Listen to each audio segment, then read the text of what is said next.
And welcome back, everybody. This is the 2024 Bell Olympic and Paralympic Trials presented by Bell. I'm Jason Pratt. With me here is Brittany McLean for Day 4 Preliminaries. And we're getting off to quite the start here, Jason, starting the program with the 400 IM. Now, last night, I quickly mentioned that we still had a few of the names up in the air. Sometimes we see Mary Sophie Harvey's from this event. Sometimes we see Sydney Pickram's from this event. We can now confirm that neither of them are in the heats of the 400 IM, but we have a ton of depth in Tess Chapulha, we have Bailey Anderson, we have Julie Brosseau, we have Ella Jansen, Mabel Zavros, and of course, the great Summer McIntosh. Well, of course, Summer McIntosh, a name very familiar to our viewers, a world's record holder in this event.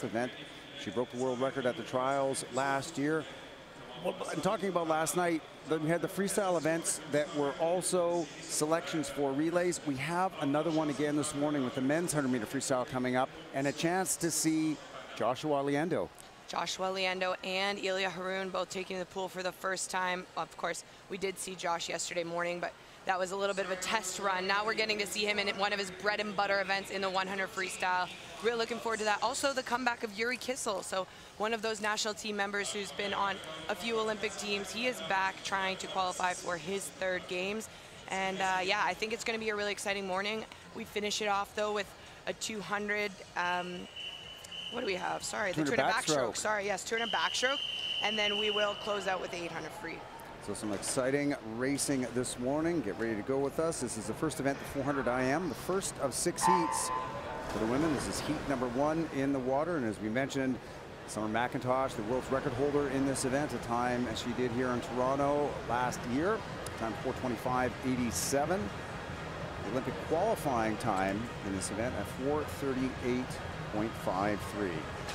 My favorite part about these trials is watching a lot of the youngsters get to compete in the mornings and potentially even qualify through to junior finals. But you can see out of lane 2, Shima Tagavi, only 12 years old from the Hayek Swim Club. I know I didn't have an Olympic trials cut until I was 16, and my first Olympic trials was the team I made, or sorry, the trials that I made the Olympic team at. So the fact that you're getting this experience as such a youngster has to go a long, long way. And absolutely, she's been having an amazing meet. Already broke the Canadian national age group mark in the 100-meter breaststroke earlier on. She's seated here in a time of 5:08.26 in the first heat, leading the way. It's at the bottom of your screen in lane number 2, the black cap from the Hayek Swim Club of New Westminster, BC. Tagavi first through the butterfly leg. She's going to 107.90. And like the men's 400 IM, which we saw earlier in the program, which was a very exciting race, this one will no doubt turn out to be the same. This is, again, all around swimming. You've got the 4-stroke disciplines, 100 meters butterfly, backstroke, breaststroke, and freestyle. It's a very technically demanding race, also commands a lot of endurance and hard training and background in leading up to this event. Well, into the backstroke, you often watch the athletes try to get in as much air as possible because you cannot take it easy on the backstroke, no matter what. This race hurts, but there is kind of a science to building into your rhythm. There's a science to being easy in your speed, a good efficient stroke rate, as you can see, but you want to keep the legs involved. You can't just completely drop those legs because although it is a 400-meter race, every single effort matters and also every single meter matters. Moving up here in lane number 4, it's Ella Harrison, presenting Crest Swimming.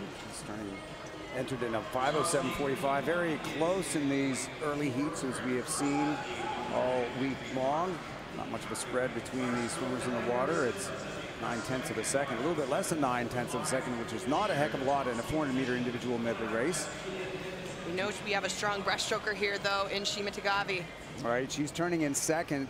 Sorry, Tagavi actually just out-touched at a time of 2:28.85 at the 200-meter mark, so she's 8/100ths of a second ahead of Harrison as we move on to the breaststroke, which, as we mentioned earlier, she broke the national age group mark, a mark that went back many, many years. I think it was 37 years old, and that was held by Allison Higson.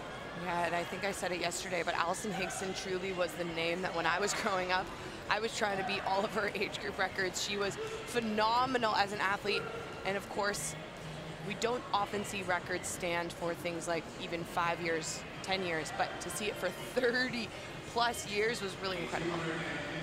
Well, Higson, a standout age grouper, one of the best in the world in her day in the breaststroke events. Tagavi taking a page out of that book. Look at this first 50 meters of breaststroke. She's outsplit everybody by 4 seconds. 40.66 on that first 50 meters of breaststroke. She's picking up steam here now with just 25 meters left to go in this breaststroke leg before they turn on to the freestyle. And she is putting together quite a performance here, potentially even to get under that 5-minute barrier if she can have a strong freestyle. Well, it looks like she's going to be pretty darn close to that. She's going to be around 350 mark here at the 300. And 350.27. A lot of the time we see the butterfly and the freestyle, or the coaches are training their swimmers to have the butterfly and the freestyle match. We saw her out in 107, so she can do that again on the freestyle. She'll be under 5 minutes. Should be almost a 10-second drop from her seat time. Again, that's a 5:08.26. So a great swim by this youngster out of lane number 2 from Hayek. Yeah, I think we're going to be chatting about her for many years to come. I was actually just reflecting because last night we celebrated Aurélie Rivard qualifying for her 4th Paralympic team. And just looking back, Aurélie's her first Paralympic team would have been in 2012. Well, that's the year that Shima Tagavi was born.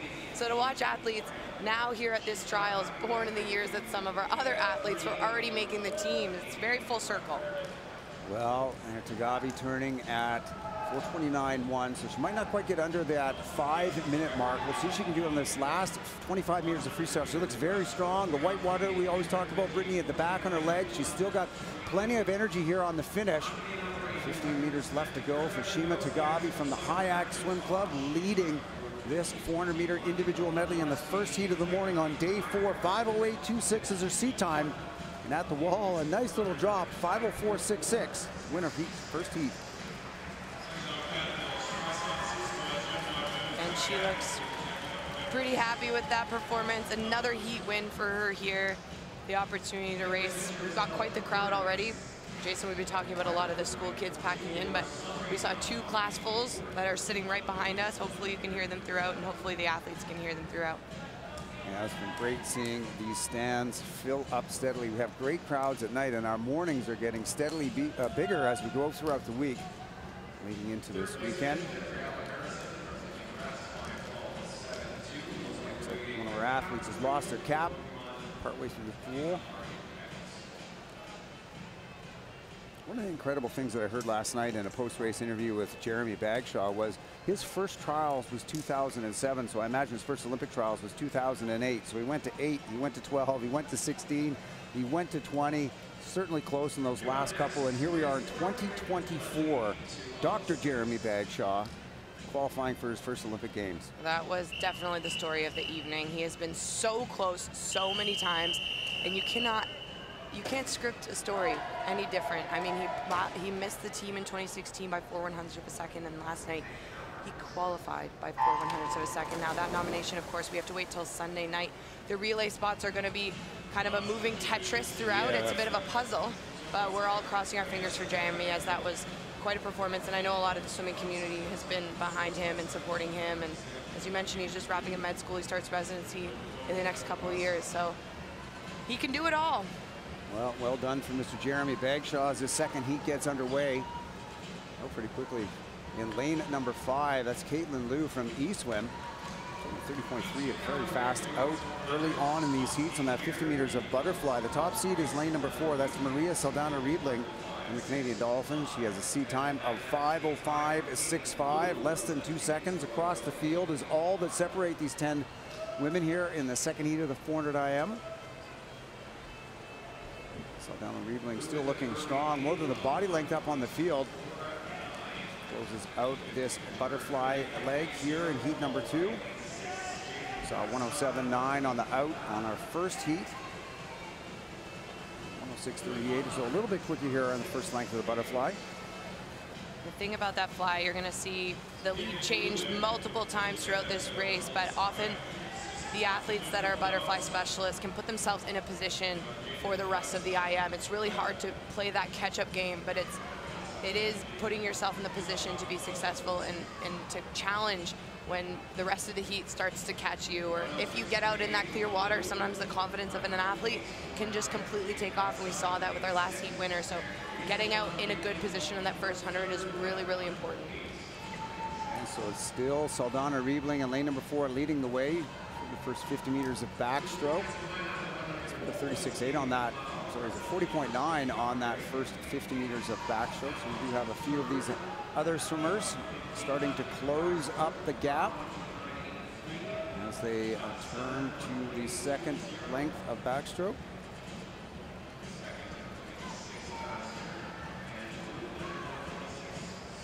It wasn't Saldana Riedling. That was Caitlin Liu in lane number 5. Moving up in 6, it's Jaden Dagsan from Point Claire. Dagsan having a good backstroke leg.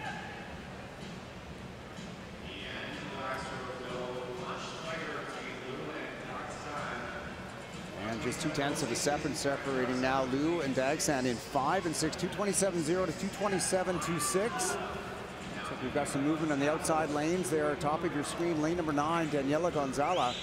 From Camo. She's not far back at 2:27.95. By far our fastest backstroke split there. Her last 50, 38.1, and it looks like her breaststroke continues to lead against the rest of this field. And Kaylee McLeod, University of Calgary, beside her, also at the top of the screen in yellow cap in lane number 8. Strong finish in her backstroke as well at 39.0, and it looks like she has the momentum here on the first length of breaststroke as she goes by Gonzalez.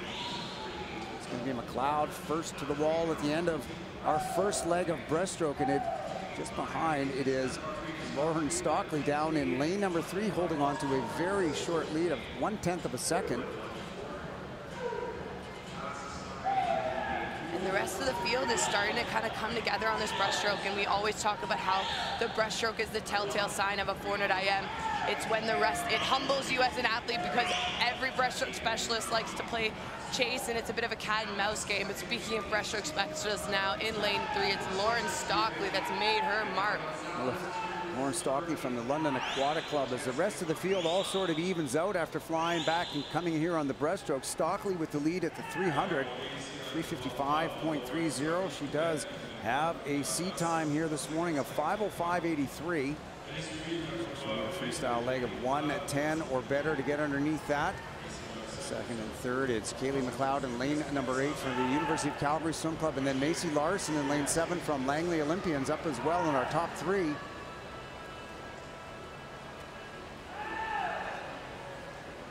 Always interesting, Brittany, as you say, watching this race and seeing how the lead shifts back and forth as the strokes change.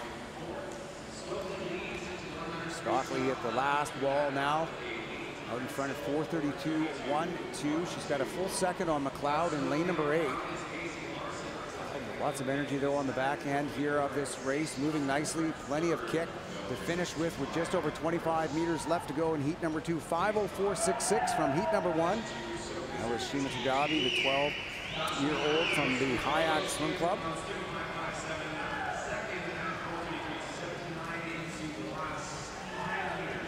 At the finish, Stockley in lane number 3, seated at 5:05.83, 5:06.81 to take our second heat.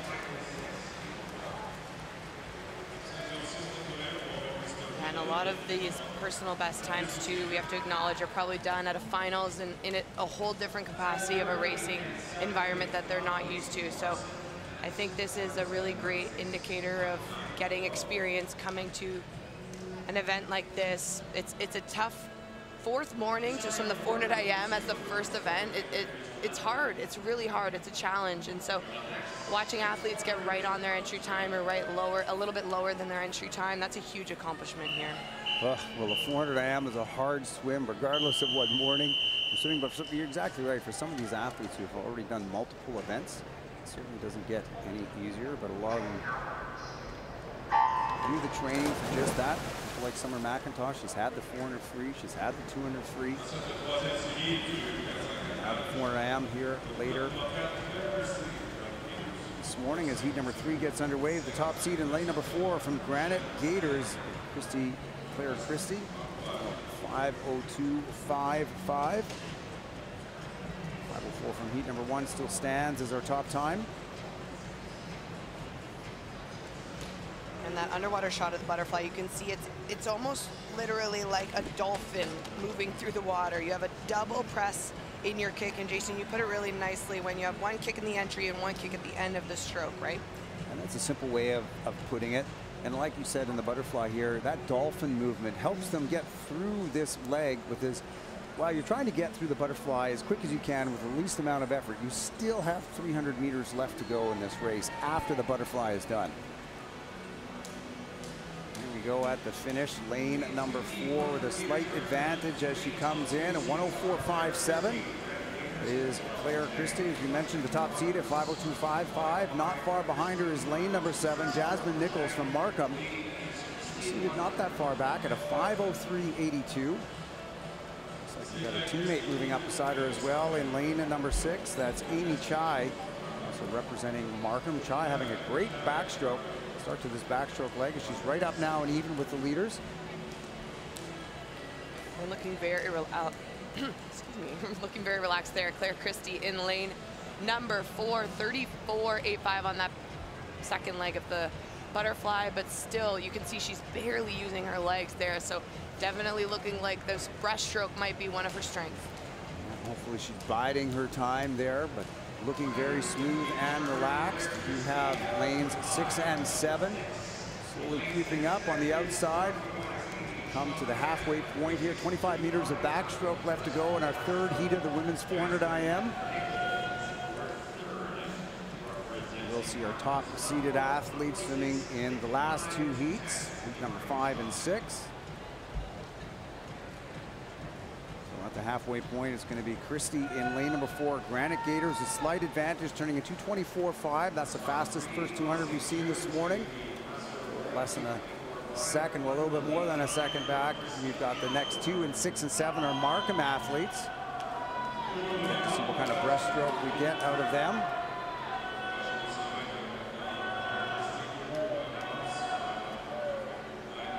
It does look like Markham's Amy Chai in lane number 6. She had a strong second 50 at 39.0. She was just a tenth or 2 behind Christie in lane number 4. She is really moving on this breaststroke. She's gone by the field. Talked in the Turner breaststroke yesterday about the different technical elements of a breaststroke technique, but you see a bit of it all. Some of them get really high in the water, others stay nice and low. We also see the tempo shift where some like to undulate really quickly forward and others have a long and strong stroke. And that was something that we saw Brittany just taking it back to last night. I know we're on the morning here already, but something that really impressed me was young Oliver Dawson and the way he, for lack of a better term, demolished and destroyed the field on that last 50 meters. Just biding his time and then killing it on that last 50. And those of you that weren't able to tune in last night, he was probably still 4th or 5th with a 50 to go. And he has this unbelievable last 50 in the Turner breaststroke that truly I don't think anyone's out of his reach until that final 25. And oh my goodness, watching him creep, you almost feel for his competitors because you just know the feeling of being aware of someone creeping up on you like that. But that is going to be our next bright talent here in Canada. As you mentioned, so young still, but to be that close to our Olympic standard is very, very impressive. Well, I was just so impressed with the poise, how he didn't lose his head by being behind to the 50 for the 1 and even the 150. And a level of maturity you don't always see in these youngsters, but he managed to keep himself there calm and in control, and then did the job at the very end of the last 50. Well, and it's just a reminder that everyone's race strategy is their own race strategy, right? You cannot let the rest of the athletes dictate how you approach a race. If you know that you love a strong push on the last 50 and that's your thing, then you stick to that. And it is hard to hold it because once you get, as you mentioned, through the 100, 150, if you're not in the race, it's really hard to stay in it. And yeah, it was exceptional. But speaking of exceptional, we got quite a closing speed. A nice finish here by Amy Chai from Markham Aquatics with 5 meters left to go. Looks like the swimmer in lane number 6 will come away with the win of 5:05.87. Solid swim out of heat number 3 for Amy Chai from Markham.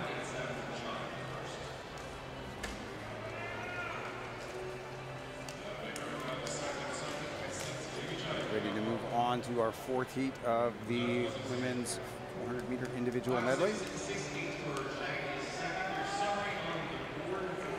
As you mentioned earlier, Brittany, we've got a lot of top-notch competitors here coming up in the 400. We had 4 women inside the top 20 in the world rankings coming into this meet, so very, very high high level of swimming in 400 individual medley here for the women in Canada. Definitely, and that is an event, or this is an event we have potential to see a couple under that Olympic qualifying time, which is 4:38.52. That, of course, will be in after our next heat, as we only have 2 circle seated heats this morning in the 400s. That's been the way we've been going. So this will be heat number 4 coming up. The top qualifier is going to be Rachel Wigington swimming in lane number 4 from the University of Calgary, just under that 5-minute mark at 4:59.32. And speaking of really great swims last night, her brother had a good one. It was very nice to see. Missed out in the 400-meter individual medley, not by much. Really what I think we were all sitting around looking at, thinking this was his very best shot at getting on the team. But there was a bit of that bounce back. We talked about that in years past, and talk about those athletes who are multidisciplined, and it was great to see Wigington find another opportunity of that in that 200-meter freestyle and take advantage of it. Yeah, and definitely took advantage of it. He was in the mix almost race actually, but at 25 to go, it was still a three-man battle, and we'll chat about some of them swimming the 100-meter freestyle later in the program. Alex Saxon, Patrick Hussey, of course, coming 1-2, and then we got to see Lauren Wigington and Jeremy Bagshaw, which was kind of that full circle moment after. For Bagshaw, it was the triumph of the last 20-ish years, and for Lauren, it was kind of coming back after his disappointment in the 400 AM. But I think he acknowledged, I tapped him on the back and I said, "I'm proud of you, buddy," and he said, "I'm proud of me too." And I think sometimes as athletes, we have to acknowledge the accomplishment and be in the moment. And you know, we're so used to being surrounded by so much success across the board, whether it's an athlete that is more accomplished than you or it's someone else that set a record in your heat. But we just have to be in the moment sometimes and say, you know what, I'm really proud of that, and I'm really fortunate to be in the position that I'm in. And he definitely last night had a big smile. He had his, did you see what he was wearing? He had like a Spider-Man outfit on, and he's someone you'll always catch him smiling behind the pool deck.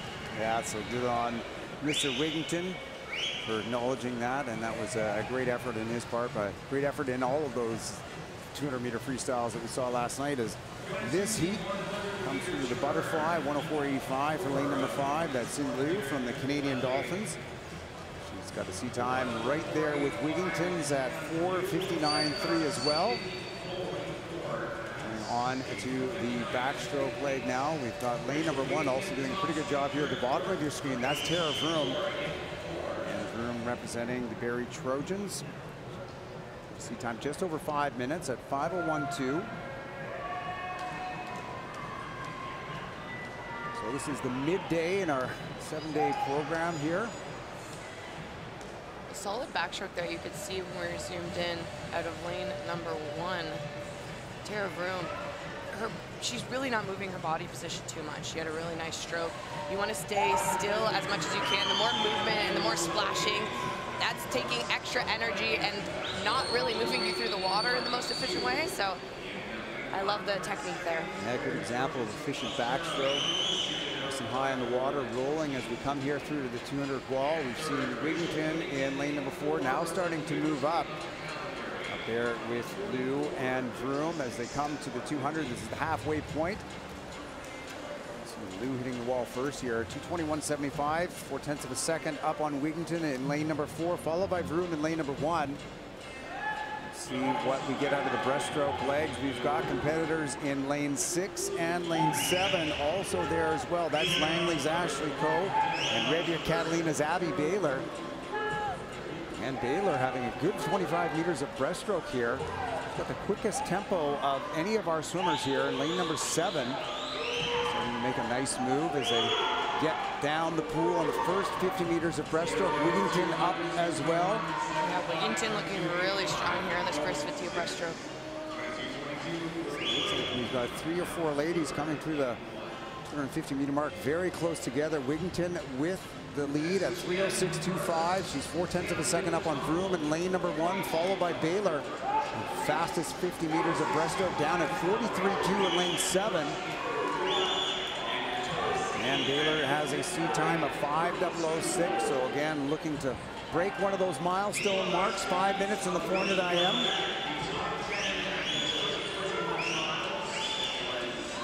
Where we get to as we come through here at the end of the breaststroke portion of this race. And around that 4:50 mark here. as they come to the 300. Wigington still with an ever so slight lead at the 300. She's going to hit it first at 350.9. Half a second back is Baylor in lane number 7, followed by Vroom in lane 1. See if any of these ladies can break 110 on this freestyle, get under that 5-minute mark. Wigington, I think I mentioned it yesterday, but I do love this technical freestyle, nice and long with the strokes, entering with nice wrist position, and you can see her reaching out the front. And so Wigington, Vroom, and Baylor, and let's not count out lane number 5. Zit Liu is having a good first 50 meters of freestyle as well. She's sitting in 4th, but she's less than a second back of Wigington. Wigington at 35.2 on that 50, while Liu was 33.7. So Liu closing very hard on this freestyle portion of the 400-meter individual medley. I think Wigington sees her there. She's sort of answering back in lane number 4 and finishing well. It's going to be very close to that 5 minutes. We'll see what we get out of Rachel Wigington. She shifts it into another gear here in lane number 4, 4:59.61. Lifetime best for Rachel Wigington, winning heat number 4. A pretty close finish to our 4th heat. The women's 400-meter individual medley as we now move to our circle seated heats, heat 5 and 6. And the top seed in this one in lane number 4 is going to be Ella Jansen, the High Performance Center, Ontario. She's entered in 4:37.35. That is under the Olympic qualifying time. Yeah, and talk about, bounce backs. Ella Jansen has had a bit of a challenging week so far. We saw her not have the 400 free she was expecting to have, and then in the 200 freestyle, she was 1 spot away from qualifying for that 4x200 relay. So this is Ella's arguably, in my opinion, best shot if she wants to get on the Olympic team, and she knows she's capable of it. As you mentioned, Jason, she's under the standard already. She is the third fastest performer this year. The time that she has set at 4:37.35 was from September at those World Juniors. But you know who else did well at those World Juniors? Julie Brousseau, who got on the team in that 4x200 freestyle relay. She'll be up in the next heat. But right now, as you mentioned, it is Ella Jansen with the top position in this heat. So Jansen and Brousseau, teammates at the World Juniors. They were both on the podium, silver and bronze, in that event earlier this fall. For, well, most likely the 2nd spot for this 400-meter individual medley. You do have to contend with world records holder Summer McIntosh, will be up in the final heat. Zavaros out quickly. It's Jansen and Zavaros, 28.9, 29.0 on the first 50 as they come through the butterfly. Zavaros, a fantastic all-around swimmer as well. Yeah, exactly. She swims at the University of Florida as a post-grad. She's been on a ton of national teams, but yet to make an Olympics. And she qualified actually last year for the World Championships 2023. Did not compete, though, due to an injury. She's done everything from an 800 free to a 400 free to a 200 fly to a 400 IM at the international level. So talk about someone that has a chance to compete across multiple events. This definitely is not her only shot, but it is a likely shot for her if she wants to give it a go. She's from Burlington, Ontario. And again, as I mentioned, I used to think of her as a butterfly specialist, but so far, recently, she's done a lot more in IM and distance freestyle. So we also can't forget, of course, in this heat about Bailey Anderson. She'll be in lane 3, excuse me.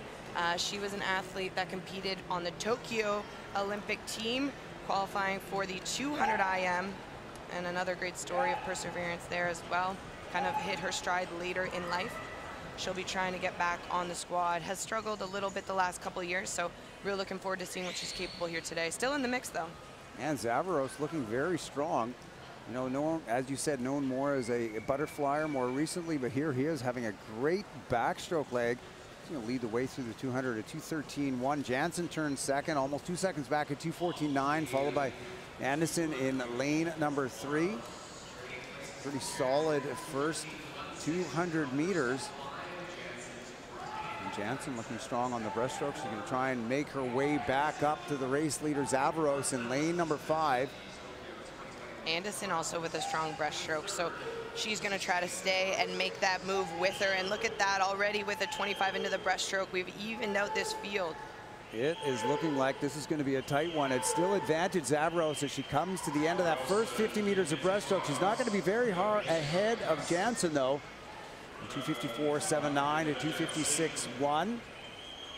She is a little bit more than a second and a half, but Jansen out-splitting 41.1. Look at this split. Sorry, that was Jansen at 41.1 and Anderson at 39.9. That's a very strong breaststroke first 50 meters for Bailey Anderson. And you can see the gaiters on Mabel's cap. They're known to be more of a distance freestyle and IM program. I say that as our athletes that are here this week, Josh Leando and some of our other sprinters are also representing the University of Florida, so quite versatile there. Next year, we will see Julie Brousseau join that program. She's going to start as a freshman at the University of Florida in the fall.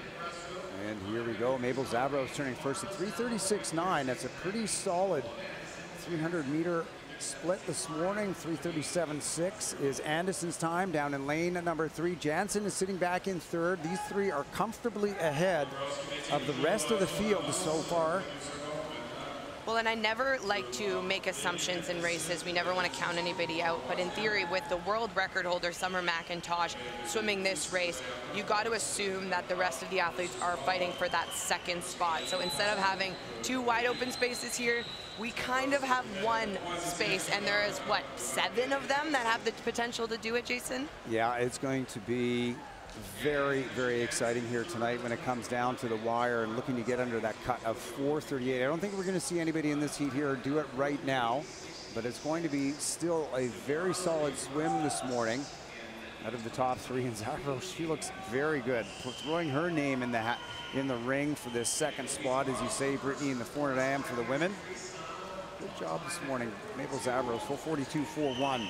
Yeah, right on her entry time, right around her entry time at least. And I would think that if I'm in a race with Mabel Zavros coming down to the wire, you don't want to be neck and neck with her because she has that freestyle ability. She has the distance background. So she will know how to close really strong if she's in a race tonight. Well, pretty solid heat number 5 in the women's 400 IM. Heat number 6 next. Who do we got in this one? I think we might get to see our world record holder, Summer McIntosh. She will have lane number 4, and if you hear a bit of background noise, that is why McIntosh did not swim yesterday, so we'll see if she's a little bit more rested. We mentioned that she might get rested as the week goes on, as this would not be her big taper of the year. She's going to save what she can for this summer, and often you build into a meet like this once you're not fully rested. There goes heat number 6. Beside her in lane number 5, Julie Brousseau from Nepean, Canada. She's got a sea time that is a 4:38.45, also underneath that Olympic qualifying time. And Tess Chapluha from Markham in lane number 3. She's entered in 4:42.81. Plenty of international experience in this final heat. Yeah, Tess Chapluha swimming this event at the last Olympic Games. She also was the short course world champion. That was a really cool accomplishment. That was back in 2021 in this very event. So we cannot count her out, and this is her kind of bread and butter race. So this is her best shot to try to get on her second Olympic team. Well, McIntosh not really holding anything back here, at least with his first 50 meters. A 28.0 split, a couple tenths off of her world record split. We're certainly not expecting that world record here this morning. It's number 1 time in the world happens to be a 4:28, a few seconds off McIntosh's mark. McIntosh has already been as fast as 4:29 this year. Time she did at the US Open just before Christmas. Looking very nice and smooth at 1:00.35 through the first 100 meters. And then we have 3 swimmers within 0.8 of a second of each other. That's Chapluha in 3. And in lane number 5, Brousseau. And in lane number 6, that's Sienna Angove. And Sienna's having a great meet so far. She actually trains with Summer at the Sarasota Sharks under coach Brent Arkey. Also a youngster, so bright future ahead, and it would be great to have someone like Summer McIntosh to train with every day. So McIntosh leading through the 150-meter mark, splitting 1:36.4. Looking very controlled and relaxed. Doesn't look like she's putting out too much on that tempo on that backstroke, but swimming a very smooth race this morning. The battle is going to be for second and third. Chapluha, Brousseau, and Angove all swimming together as we move on to the breaststroke. And one of the things that we talked about is sometimes that breaststroke being a make or break leg. But for somebody like Summer McIntosh, all 4 of her strokes are pretty world class. Well, and they have to be when you're the world record holder, right? So you cannot have a massive weakness. You can have a little bit of a strength or two, but you often cannot see any stroke take its toll. And we have seen that with McIntosh, truly. If you asked us a couple years back, we would see her mostly in freestyle, a little bit in butterfly. But now she purposely races a ton of the stroke 100s, a ton of the stroke 200s, as she's getting that much more experience across all 4 strokes. McIntosh looking pretty strong. I would have to say that she was very relaxed on the front 200, but seems to be here putting in a little bit more of a concerted effort, at least on that first 50 meters of breaststroke. 38.2 is a split. Pretty strong, and we see turning in second is Chipluha in lane at number 3. Yeah, and I really like that pop in Summer's stroke right now. You can see she lifts up nice and high, but also reaches out at the end of each stroke, getting lots of distance, and of course finishing out each of her kicks. And obviously one of the strengths of Summer McIntosh is that tremendous freestyle speed and distance background. So if it's ever a close fight, you can count on McIntosh towards the end of the race. She'll be coming up next as she hits the 300 and 330.6. Sizable advantage there as a 118.5 split on the breaststroke leg. As they're turning on to the freestyle, Chipluha is second. And she is completely chilling at this point. There's no better way to say it, Jason. She is completely relaxed. There's 0 leg coming out of McIntosh. She's making sure she gets her center lane for tonight's final, but not expending too much energy this morning. It doesn't look like she'll have to go too hard to get that middle lane. It's a 330.6 there. Anything around 110 or faster will put her in lane number 4. So she's going to do that pretty easy. She turns around off of the last wall, last 50 meters of freestyle. Chipluha is still in second, followed by Brousseau in lane number 5. With Brousseau as well, she was on the top of the podium at the Pan Am Games in 2023 in this race. So although she had a really strong 200 free and a 400 free, this arguably is one of her best events.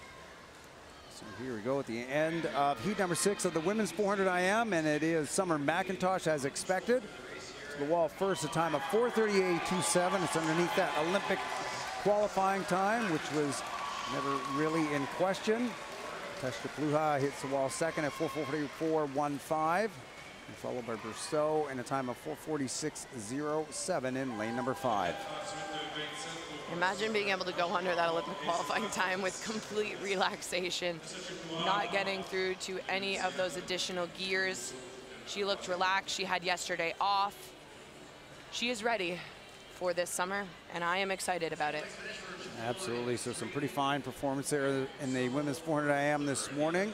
Leading the way tonight, it's going to be McIntosh. I'll have a result summary on the screen for you very shortly. That is our current heat. Oh, sorry, that is the summary there. That is your top 10 this morning. Pretty much as we expected, all the big names made it through. So it will truly be a race for silver and that second spot on the Olympic team tonight. Now, of course, they do have to get under that time standard of a 4:38, so we'll keep an eye on the clock, but it's shaping up to be a really great start to our final session later. Oh, and this one, I think a lot of people have been waiting for this. As we mentioned, we got to see Josh Liwendo earlier, but it wasn't really in one of his main events, and I think he was trying something a little bit different than that 200-meter freestyle, but this 100-meter freestyle has been very close to the Canadian record a couple times. Yeah, and I don't think anybody wants him to break it harder than the one who holds it currently, Brent Hayden. He's been cheering for him from afar, and of course they were able to be teammates back at the Tokyo Games when Brent made his comeback. But yeah, it's a mark that stood since 2009 in Rome at those World Championships. Lots of records broken in 2009.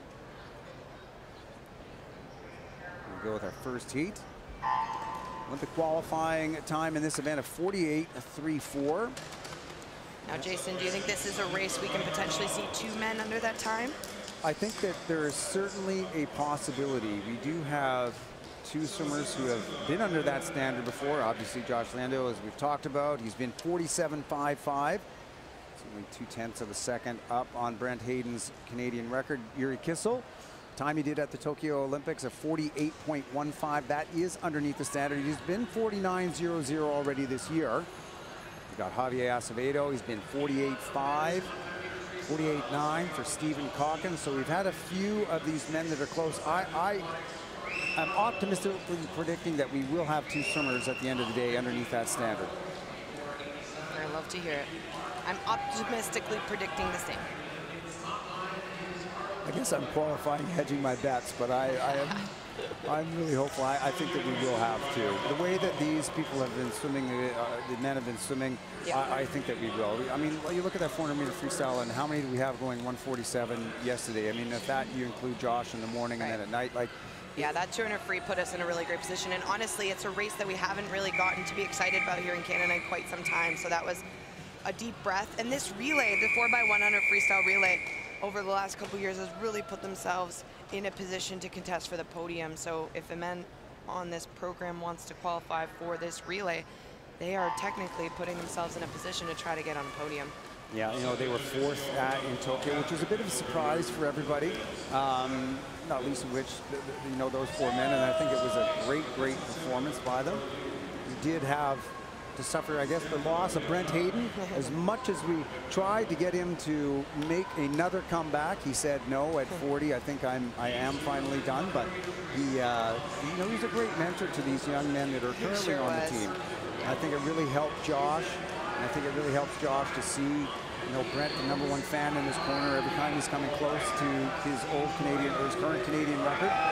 And I truly think someone like Yuri Kissel's paved the way for this next one as well, because Yuri just took a little bit of time off, and when I was chatting with Yuri last month at the Canadian Open, he just said, I'm swimming for me now. I'm swimming because I love it. And that was similar reasoning why Brent Hayden made his comeback. He decided he still had passion for the sport.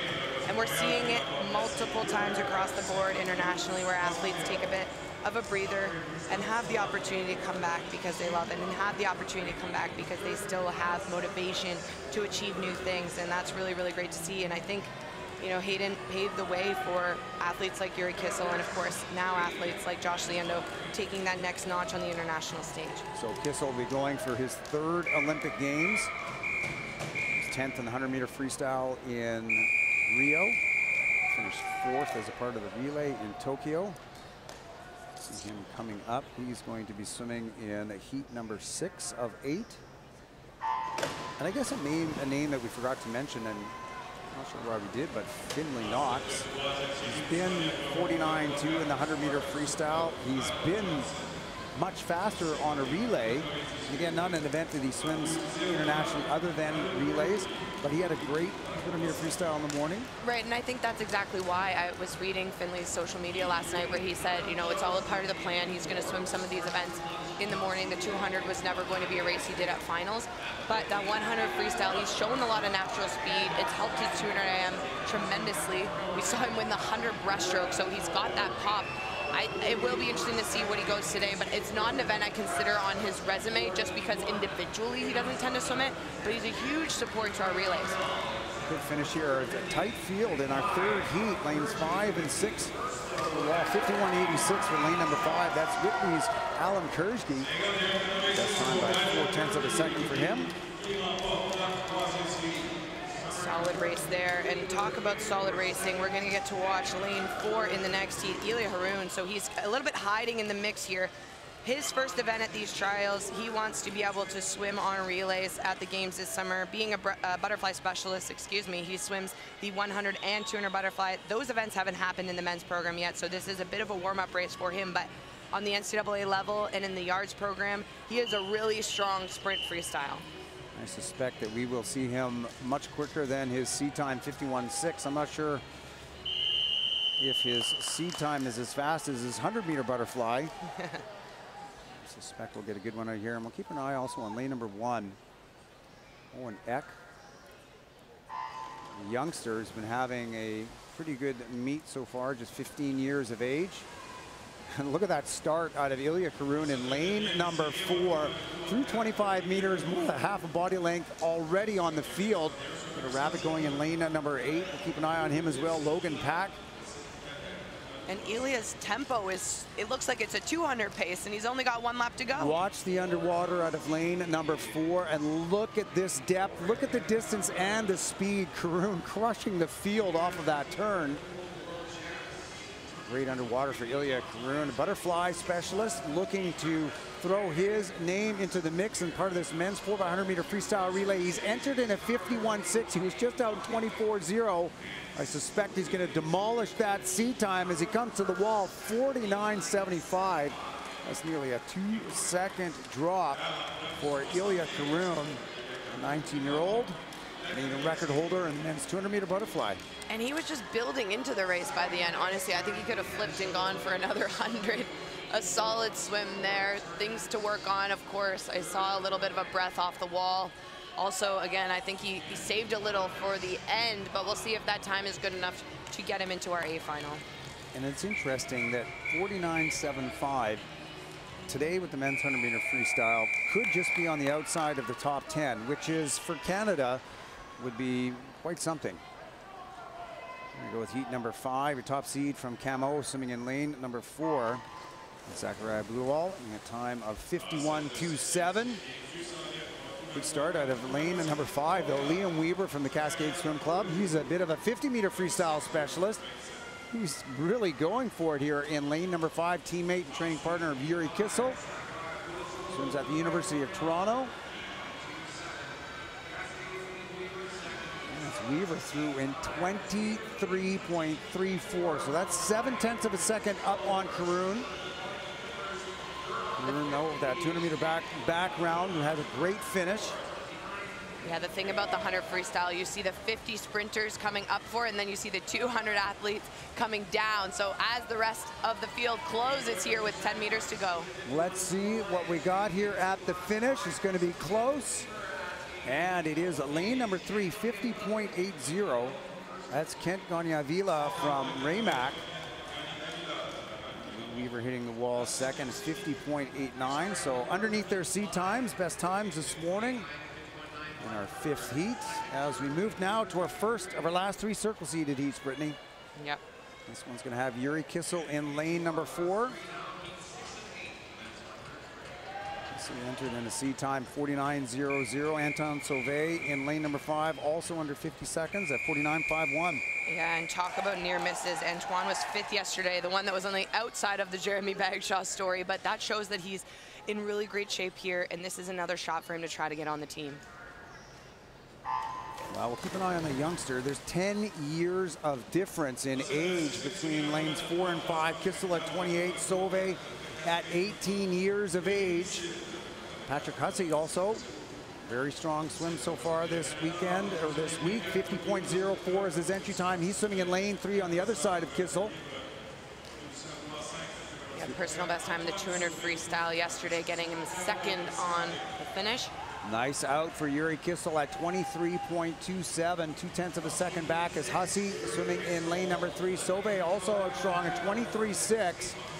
And Kissel now starting to show that experience here in lane number 4 as he edges past the rest of the competitors. This one's going to go to Yuri Kissel in lane number 4, 48.55. Nice statement in heat number 6. Just over that Olympic qualifying time, but a very strong performance for Yuri Kissel from Cascade. Yeah, and arguably a really strong 50 swimmer, but that proved that he has the closing speed. That proved that he can build into the race, and for me, that proves that Yuri Kissel is in good shape, because you don't close a race out like that and separate yourself from the field if you're not. And at 28 years old, very, very impressed with that out of Kissel, and I think he's just having his best days yet to come. So good swim by Kissel, just 0.4 of a second over his lifetime best as heat number 7 gets ready to go. So there on former teammate of yours, Brittany, Javier Acevedo, represents High Performance Center, Ontario. His lifetime best from a flat start is 48.50. So just a couple of 100ths of a second faster than what we saw in the previous heat by Kissel. Knox out really strong though on that first 50. He took last night off. He is rested and recovered. I guess as is Acevedo. They were both off yesterday, but Finley Knox 23.56 at the 50. So Acevedo 0.4 of a second back in lane number 4, but a very strong finisher. He was right on his lifetime best. Well, it was a lifetime best, I believe, in the 100-meter backstroke where he finished second. He is looking strong as Acevedo and Knox. Syed is also out there in lane number 6 as we come to the finish. Lane 3 up as well, but it's Knox, 49.11. It's better than his seat time by almost 0.4 of a second. Second goes Acevedo at 49.32, followed by lane number 3. That's Philippe Sesmardic. Toronto swim by about 49.35. Top 4 swimmers under 50.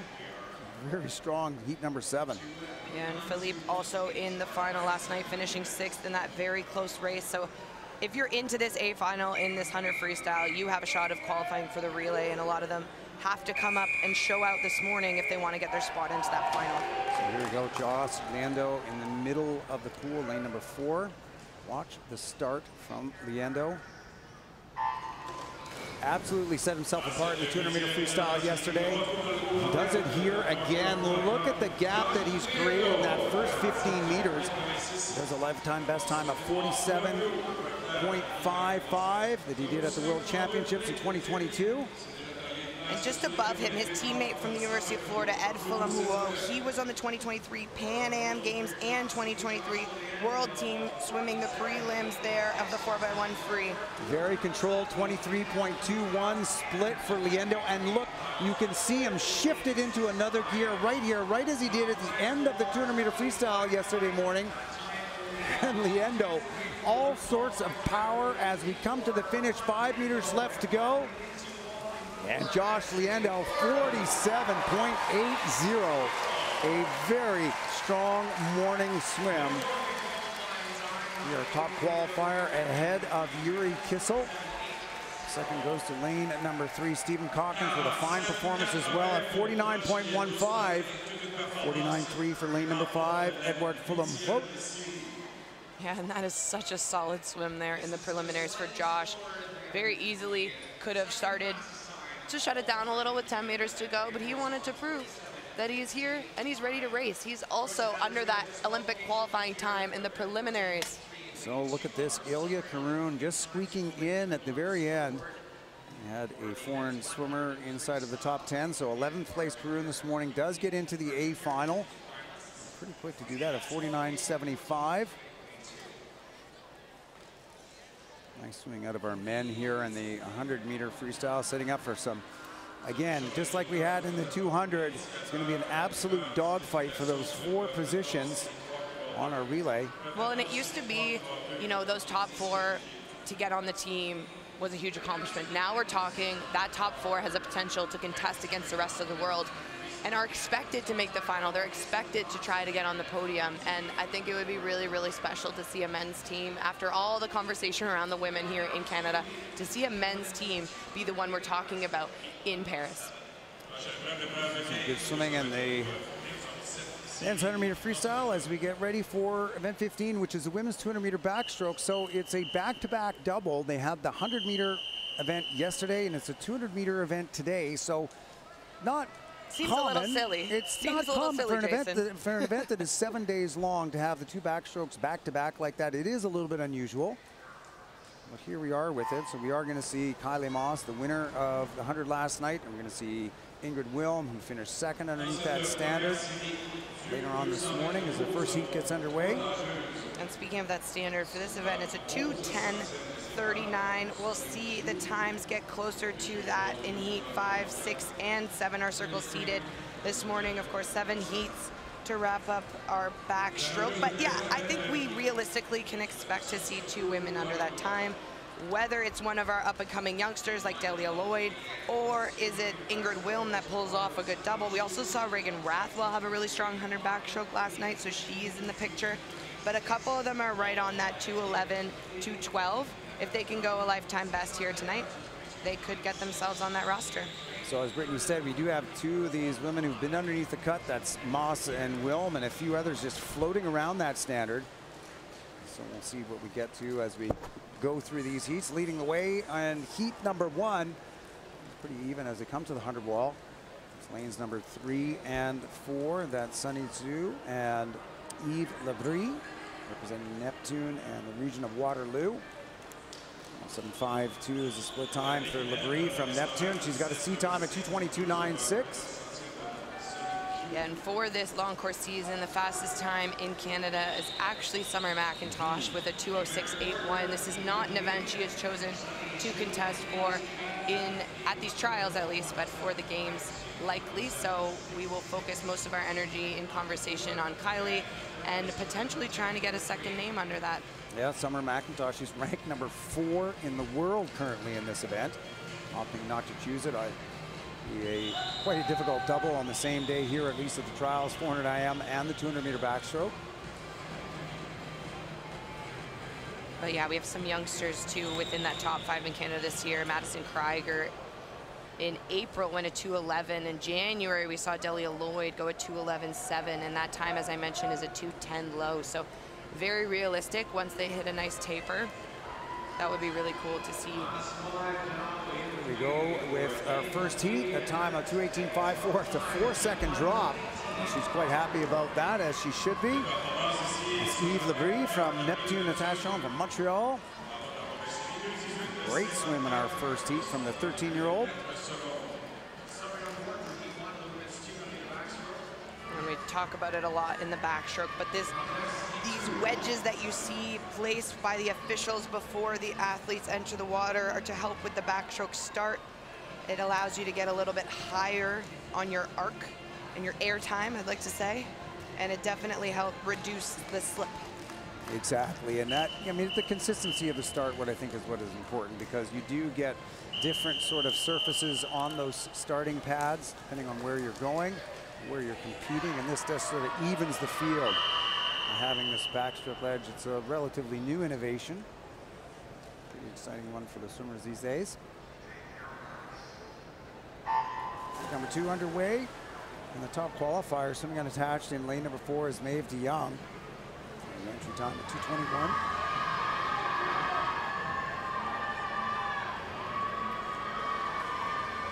Just saw a good drop. Good drop in that previous heat. With Lebris from Neptune down to 2:18.54. More than 4 seconds off of her personal best. Love to see that early on with these youngsters in these early heats, taking off big chunks of time. Yankovic in lane number 7's out in front, 32.0. In lane at number 7, she represents Royal City Aquatic Club, 18 years of age.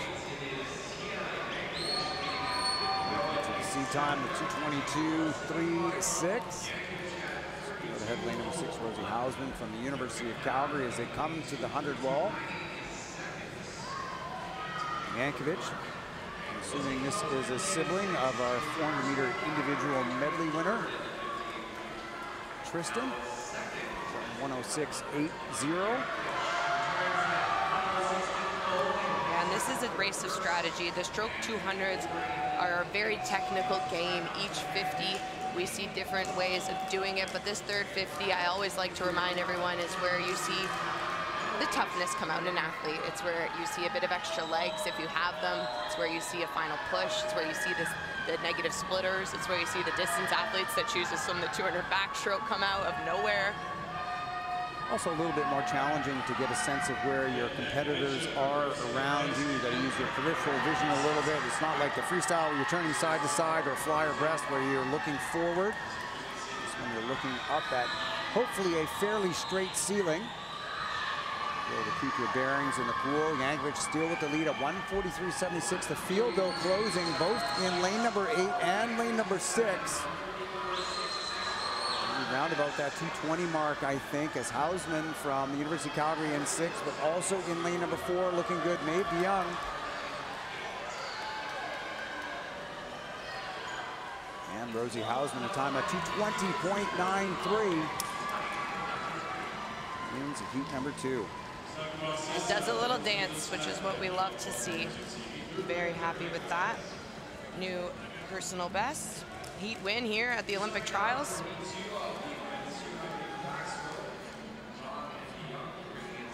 time from the first heat. The youngster from Neptune still holds at 2:18.54.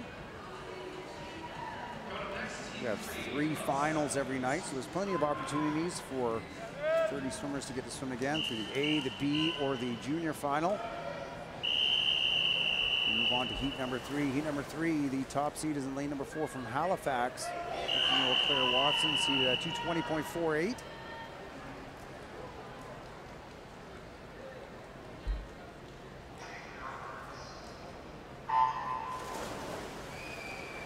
See Kylie Moss, she's been as fast as 2:08.44 already this season. She's 14th ranked in the world, but you saw a big improvement last night in that 100 as she got down to 57. Pretty elite group of women who have only a handful of them ever been 57 seconds before in that 100 backstroke. And it's crazy. That's an event that over the last 6-7 years has drastically improved, right? When we watched Kylie, she was one of the first Canadians under a minute, and now we have multiple every single time we have a trials under a minute. And the world mark, she had it at 58 low at one point, the world record. And now it's a whole second faster. And I don't think we can properly put into words what a second means in a race that's only 57 seconds. It's quite a margin, quite a margin. And that's Kaylee McEwen from Australia. Tremendous backstroking athlete. And of course, Moss, a medalist in this event at the Olympic Games in 2021. Coming up in our 7th and our final heat, as 106.85 is a split in heat number 3 by lane number 3, Florence Robitaille. Also out of Neptune. Robitaille at 2:20.55 seed time.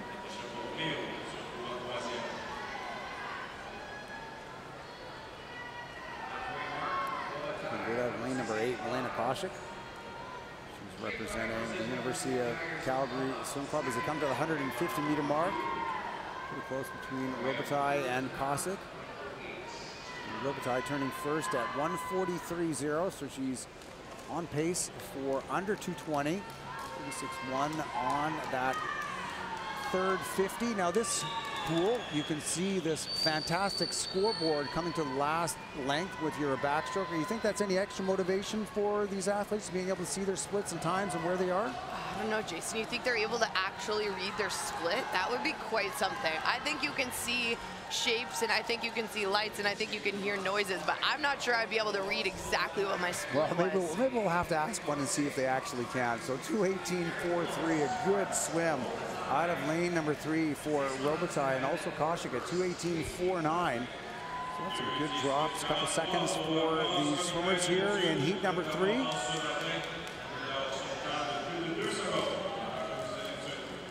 Yeah, I don't know if our coaches would be too happy to hear their athletes were looking directly at the scoreboard, but again, by tomorrow morning, we promise to come with a little bit of an update.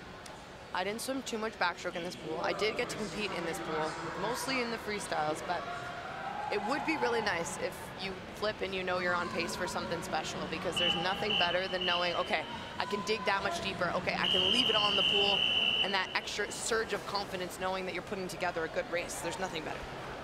Well, it might make a great scene in a dramatic movie. I'm not sure it's reality, but we will check on that. Here we go, heat number 4 now. 17 Cano's Eliana Phillips in lane number 4. Seated at 2:19.62. The first heat we have had anybody seated under 2:20. We do have 2:18.39 in our previous heat. Florence Robitaille from Neptune, or Neptune teammate, right down as 2:18 as well, done in the very first heat as this one gets underway. Talk about the hard double. We're seeing Rachel Wigginton do it. We just said Summer, that would be a lot to ask of her, but Rachel's standing up here today. You're right, Rachel Wigginton not backing down from that. She's seated in second there in lane at number 5, 2:19.77. Nice thing in lane number 2, this is Jessica Shang from Markham. Markham swimmer entered in 2:19.96, leading the way, but lane number 7 looking very good as well. It's also Yajidin from Camo. I don't know about you, Jason, but I think the 400 AM is a perfect warm-up for the 200 backstroke. I think that would be a very painful warm-up for the 200-meter backstroke, but Wigginton doing okay there in lane number 5. But you do see a lot of these 400 IMers able to put up great 200-meter backstrokes. It's just like in the 200 IM with them putting up very strong 100s in the stroke. I mean, my goodness, Summer McIntosh is ranked number 4 in the world in this event. Right, and at big competitions, there are going to be faced with tough doubles. So to be able to do it here is exactly what you should expect of an athlete, and I do like to be encouraging it because, you know, you saw the days of Phelps and Lochte. They often had doubles. I remember watching Ledecky, Missy Franklin. They're all in that. You can get the visual of the warm-down pool with an athlete kind of warming down because they have another race to do. When Missy was in her prime, she would do a 100 backstroke and then right into a 200 freestyle, another relay. Yeah, you really do have to practice doing multiple events in one session. A great skill to learn, and you see it. Katinka Hosu from Hungary. You saw Caleb Dressel get special permission to hop behind the curtain into the warm-down tank at the World Championships to be able to do a couple laps for his race 20 minutes later. Certainly not something to shy away from when you're a youngster. 2:18.99 goes to lane number 8 in her 4th heat. That's Jenna Walters from Guelph Marlins. Lifetime best by a little bit more than a second. We have a number of 2:18s leading our heats. As we get to heat number 5, coming up next, the first of our last 3 circle-seated heats, Delia Lloyd from Etobicoke Swimming. The runs that Brittany spoke about. She's gone 2:11.74 this season. She's swimming in the middle of the pool in lane number 4.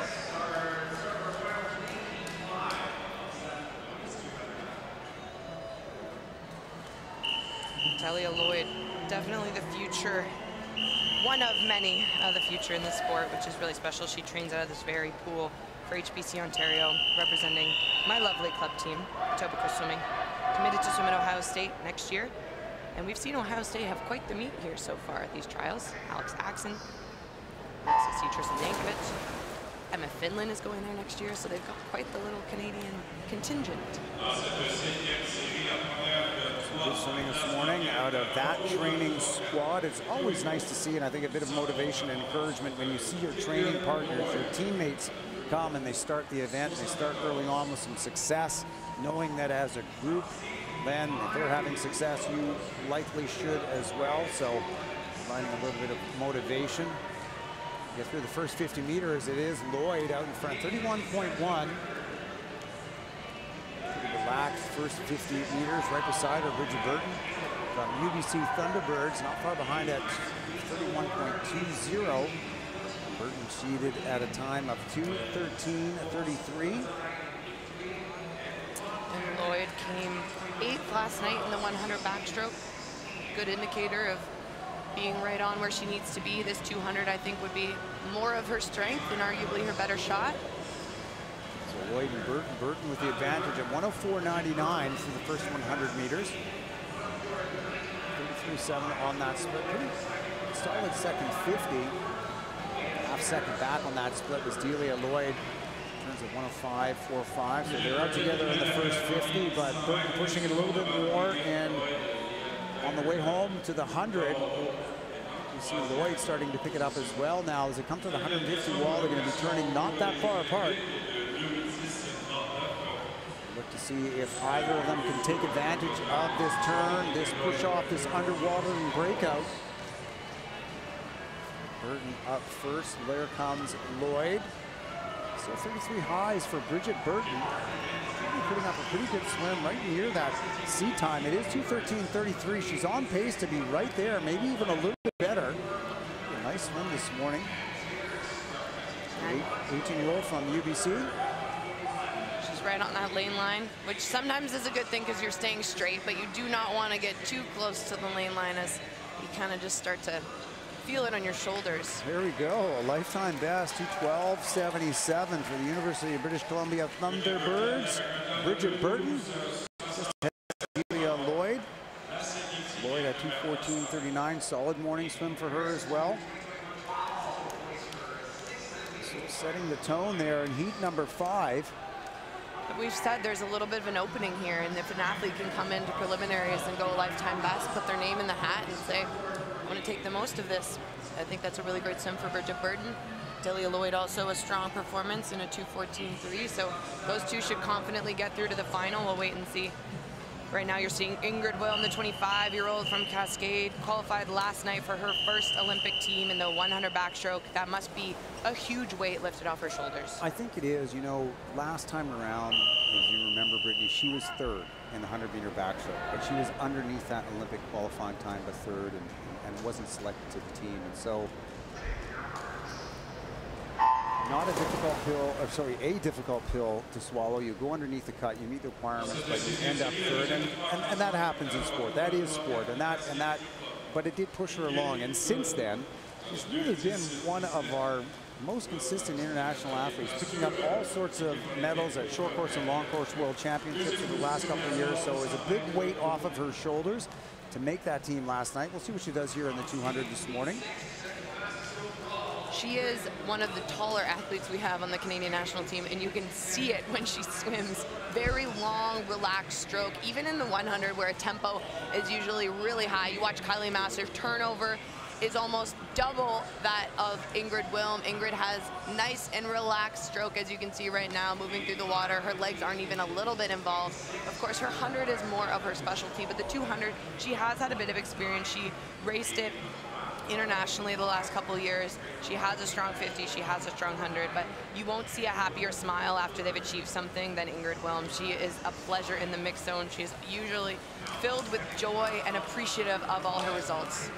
Regan Rathwell leading the way from the Greater Ottawa Kingfish, turning at 105.0. She's entered in 212.0, so there's a little bit over that cut. You can see Wilm sitting back in 5th place, pretty relaxed at 106.30 for the first 100. I do suspect, well, I do hope that she's going to pick it up here through towards the end.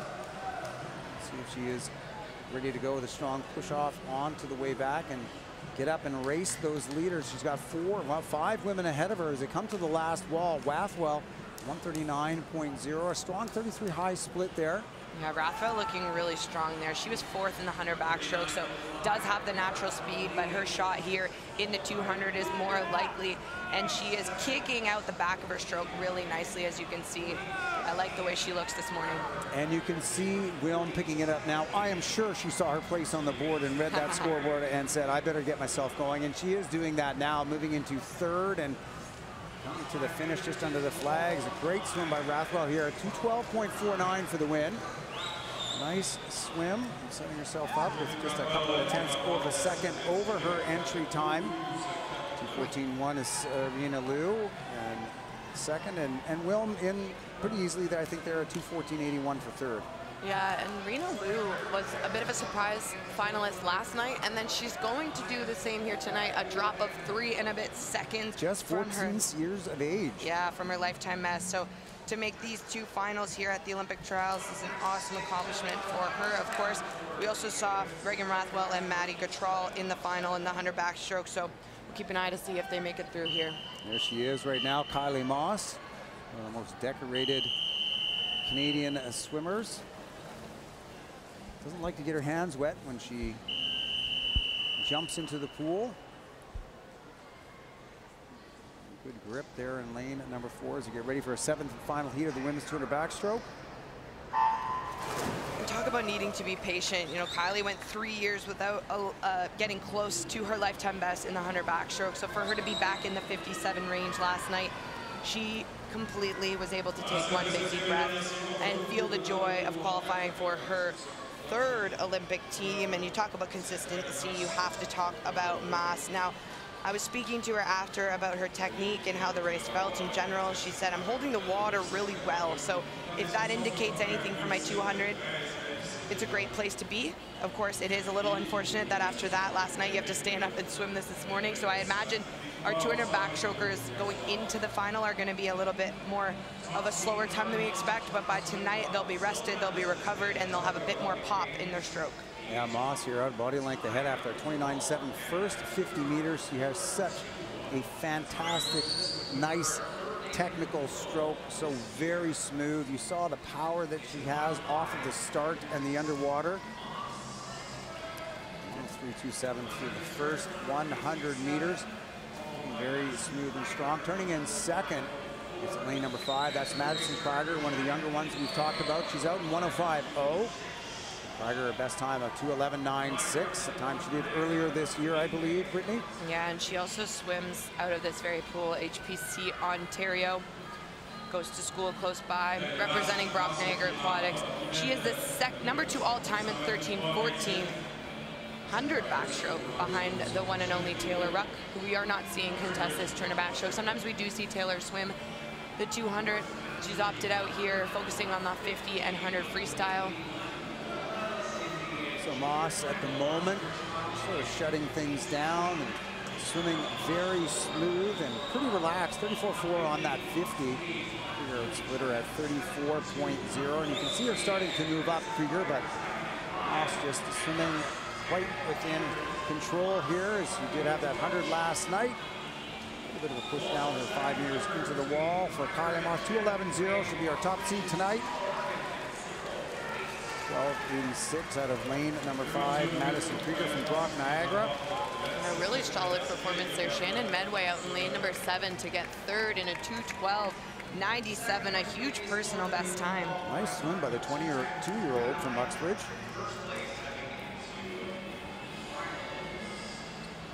Moss does not look like she overdid it at all this morning. She hops out of the pool. Here we go, the event summary on the board. Most of the names we expect, they got the job done. A little slower than some of the entry times, of course, to be expected. Right after that 100 backstroke, it is a difficult double. But tonight, I do expect that they'll have a bit of extra pep in their step, a bit more pop to their stroke. And after a good, people always ask, like, what do the athletes do between the sessions? Often, right now, they'll be heading to a long warm down. Some of them might get a massage or a little shakeout by their physiotherapist. Then they'll have a nice, big and hearty lunch. It's probably the biggest meal you have of the day, just because you'll eat dinner a little too late. Breakfast, some people aren't waking up super hungry at 6, 7 a.m. So try to get in a really big lunch, and then ideally you get a nap or at least a little bit of shut-eye. Absolutely. And for a lot of these athletes, they've got that routine.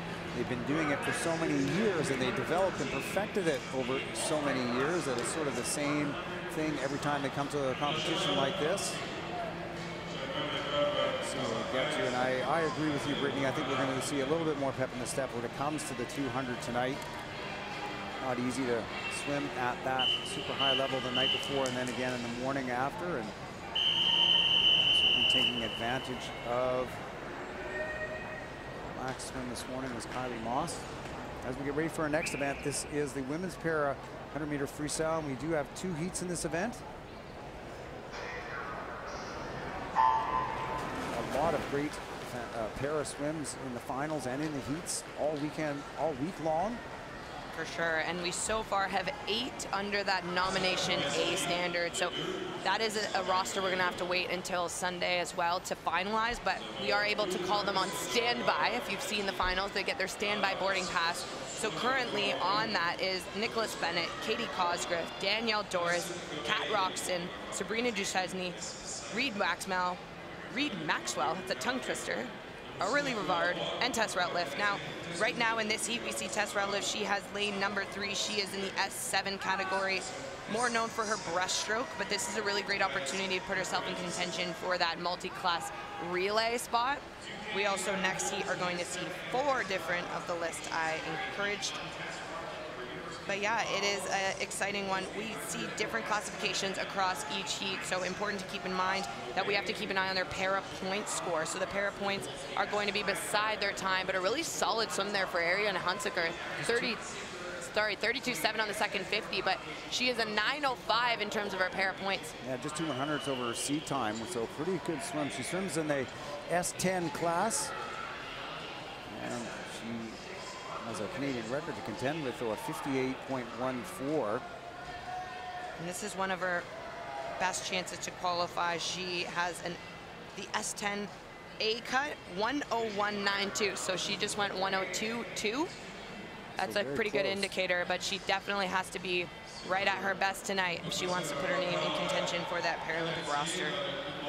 Some good swims in our first of 2 heats of the women's 100-meter freestyle. mentioned, that Canadian record in the S10 category, the same that Hunsaker is in. It's a 58.14. That's Aurélie Rivard. We're going to see her coming up here in the second heat. And Aurélie celebrated her birthday 2 days ago now, just turning 28 years old. Her 100 freestyle is the event she gets most excited to race. It's kind of her bread and butter, her main event. The 400 got her the spot last night. I think afterwards she was able to take a bit of a deep breath and feel a bit more relaxed. And we're going to have that as a common theme throughout the week. When athletes when athletes qualify, they're able to recover a little bit differently and take a weight off their shoulders. So here we go, the final competitor coming in lane number 1. That's Ellie Van Wyk-Smart. 6 seconds underneath her seat time. 2:30.28 as our second heat gets ready to go. As I previously mentioned, lane 3 through lane 6 have now officially got their standby boarding passes to be on this Paralympic team. That is Kat Broxton, Aurélie Rivard, Katie Cosgriff. She's got kind of 2 names within the program. Same person if you are curious, assuming one is a middle name, but that is Katie Cosgriff and Sabrina Duchesne. Sabrina's best event being the 400, so she got the job done last night. Here in the 100, though, there is a real opportunity for the Paralympic side. We have to do a bit more math as it's a multi-class relay, so it will depend on the classifications based on points. Speaking of, I like to remind everyone throughout the morning sessions about the classes. So when you see the S category beside their name, S1 through 10 are physical impairments, S1 being the largest impact to the swimmer. Then we have S11 through 13, which are visual impairments. And then S14, which are intellectual impairments. So in this event, we see a couple athletes from the S3 categories. We're seeing some S6, S7, S5, S9, all the way through S10 in the middle of the pool. As mentioned, that's Aurélie Rivard, Katie Cosgriff. They are the same classification, so their times will be matched accordingly. We'll go with heat number 2 then.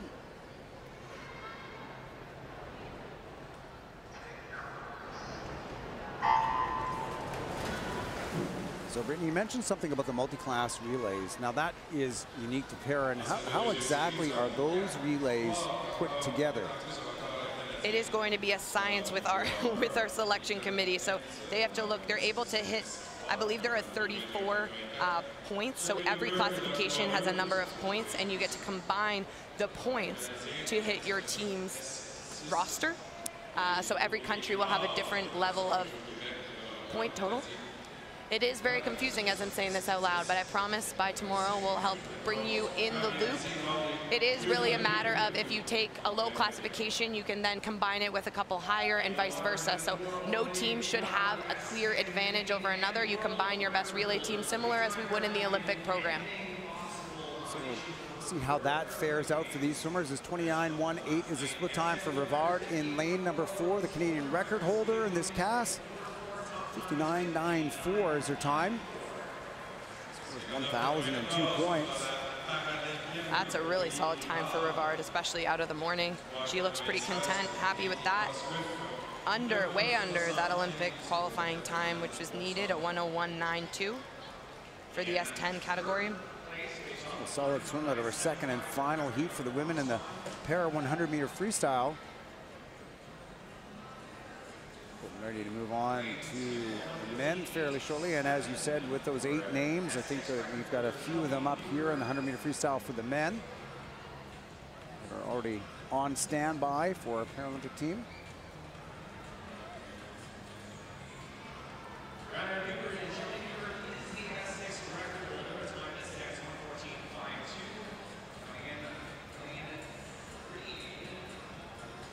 And we're keeping an eye right now on Shelby Newkirk. She is the S6 Canadian record holder. Oh, excuse me, this is Nikita Enns. My apologies, it was Shelby Newkirk in lane 2. But we're currently watching Nikita Enns. She is in the S3 category. Shelby has the S6 Canadian record. Nikita Enns also holds the Canadian record S3. Her Canadian record time of 2:21.84. Broken last year. Just a little over that this morning at 2:29.78. Line ends in lane number 1. Big smiles. That's all we can ask for.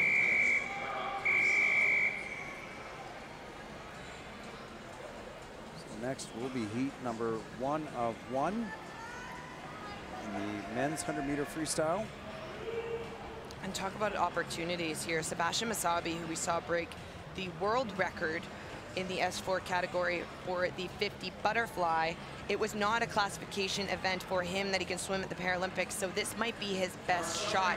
The A standard of a 1:25.99 is really close to his entry time of a 1:26.35. So, of course, we do have to keep an eye on the middle of the pool. We're going to be chatting about Alec Elliott, James LaRue, but Sebastian Masabi, this will be his best shot to try to qualify for the Paralympic Games. So Masabi, the standard is 1:25.99. He's been as fast as 1:24.85. He does have the Canadian record in the S4 class.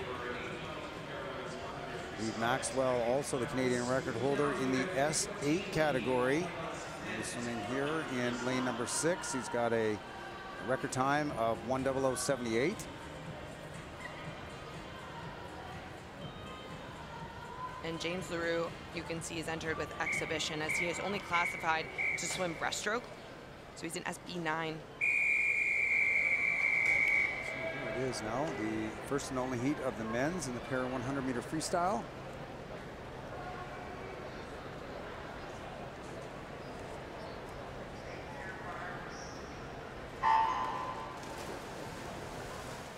And off they go. Notice lane number 5 swimming breaststroke. That's James LaRue.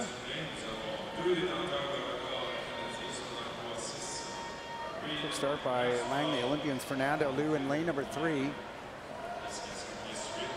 And Reed Maxwell also in 6. He got his official standby boarding pass yesterday as after that 400 freestyle with a solid Canadian record performance. 27.0 is a split time for Liu in lane number 3, followed by Elliott at 27.6. Maxwell just under 30 seconds, third, turning at 29.5. We're reading off the times, but obviously, as it's a multi-class event, the final positions are determined by the pair of points, not necessarily by their time, unless they are in the same class. And here comes Liu in lane number 3. And it's Fernando Liu, 57.05. The wall. Second at 57.7 is Alexander Elliott in lane number 4, and pretty close to his Canadian record in lane number 6. Reed Maxwell, 1:01.15. His record is 1:00.07, so a little bit more than 0.3 of a second over. That sets him up pretty well for tonight's swim. It does, and a good race there between Fernando Liu and Alec Elliott. Same classification, both S10. Alec is a 2-time Paralympian, so hoping to qualify for his 3rd Paralympic Games. His best shot probably coming in the 200 IM later in the program.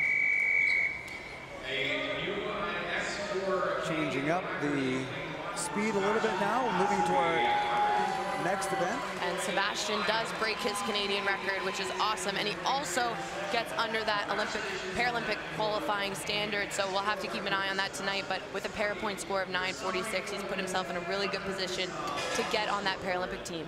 And Sebastian Masabi taking nearly a full second off of his old Canadian mark. It stood at 1:24.85, 1:23.88 this morning. A great swim by Masabi. And as Brittany said, 2 seconds underneath that A standard. Well done in that event. As we move to event number 16 now, this is the men's 800-meter freestyle. So there are 7 heats overall in this event. Number 6 and heat number 7 will be swum in our evening session. It'll be our A final and our junior final. 5 heats this morning.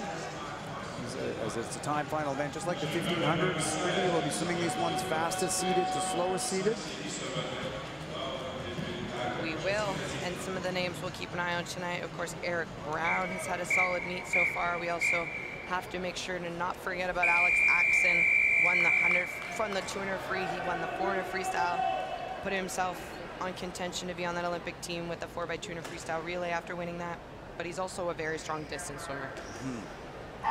So off we go in his first heat. Olivier Risk, sorry, UBC Thunderbirds. You see the time of 8:19.89. Top seed, you've got Sebastian Gonzalez Barboza beside him from Camo, not far behind at 8:20.5 is Barboza. Pretty quick in the 5th lane, as well as lane at number 6. Lane number 6, Mats Baratic from McGill. McGill University in Montreal, he's at 27.92. Very likely we'll see if an athlete can go any personal best times in this heat, we might see them crack into the top 10. The time final in this event, there is only one chance to race, so you got one shot, your time stands, and we'll rank them accordingly. Take advantage of that this morning through the first 100. It's lane at number 8, 58.39, William DeBrew. DeBrew swimming for the Barrie Trojans. See time at 8:26.82.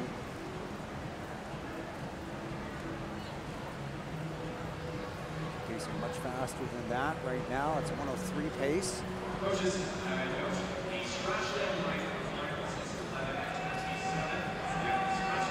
Gets to on this third 50. Usually our top distance swimmers, Brittany, as you know, will trying to lock down that pacing no later than that third 50.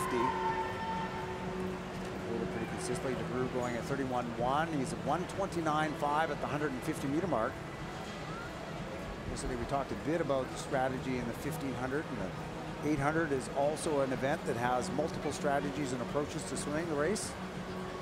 Yeah, and you like to see an athlete look pretty relaxed, but not too relaxed, because as much as, you know, this is a distance event, the men are often used to swimming at 1500. So this is actually only half the distance, give or take a couple hundred meters. But yeah, I love to watch an athlete that can push the pace in this middle mark. So we're now 200 into it. I like to descend the 200s when I swim this race. So after the 200 mark, you got to wake your body up a little bit, get into the next gear. You flip at the 400, wake your body up a little, get into the next gear. Final 200 is a big push. As Brittany said, an event not contended as often for the men up until recently. He swum at the World Championships. Look at this, Hugo Janvier, lane number 1. Janvier from the Pointe Claire Swim Club. He's entered in an 8:25, has taken over the lead just ever so slightly by 200ths of a second ahead of DeBrew in lane number 8. 31.4 on that 50 as they come to the third 100. Janvier at 3:04.1, 3:04.5 for DeBrew third, 3:04.8 is lane number 6, Mats Baratic, swimming for McGill. And we can't talk about distance swimming in Canada without talking about Ryan Cochran, of course, one of the best to ever do it in this sport. Was on the podium internationally at a various amount of different events. He still holds a Canadian record time in this event, 7:41.86. That's back in 2011, so 13 years ago, and nobody's really come anywhere close to it since. No, and we'll see tonight those top swimmers as they try and get down as well as best as they can to that time. Top seed is Eric Brown from Pointe Claire, 7:56.96. The qualifying time a bit faster than that at 7:51.65. It's not impossible, though. Not impossible, because he has been swimming very well this week. He's definitely looked strong in the water, and I think having a bit of open water background, having that really big distance base, I think as the week goes on, he'll continue to build into it. And this 800 is kind of that bread and butter. It's the middle mark. It's the middle ground. The 15 is the longest. The 400 is somewhere in that middle distance. I like to call it a sprint. Obviously, it's not a sprint, but as a distance athlete, it sure feels like a sprint, because you've got to keep their tempo going through the 4. I think this 800 is going to be a perfect distance for Eric, and I believe that this might be his best shot. Well, Brown, he swam an 8:01 earlier in the season, right before Christmas at the U.S. Open. He's the top Canadian in this event. 7:56 that he did was done at Canadian Trials last spring. Preparation for the World Championships.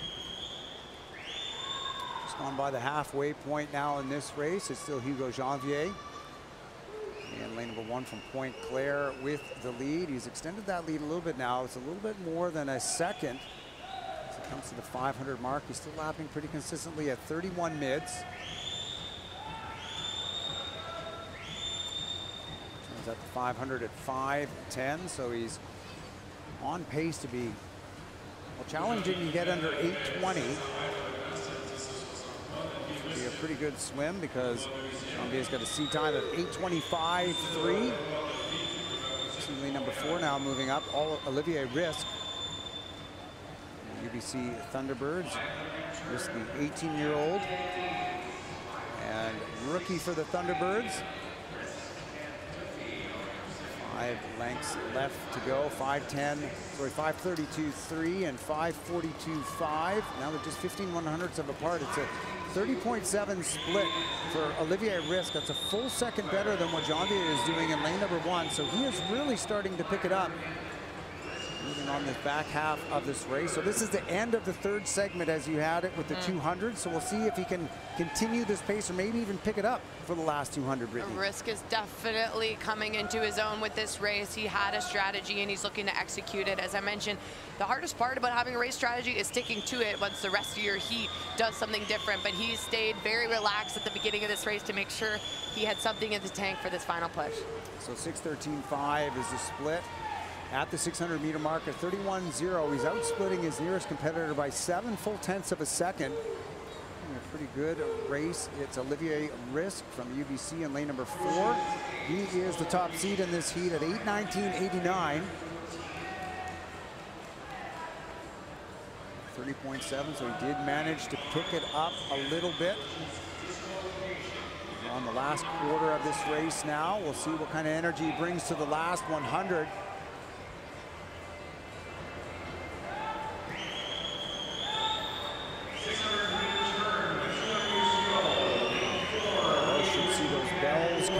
Start ringing away, indicating 100 meters to go, just like they do in the 1500. And Risk turning at 15.40, so he might get down to 8:15.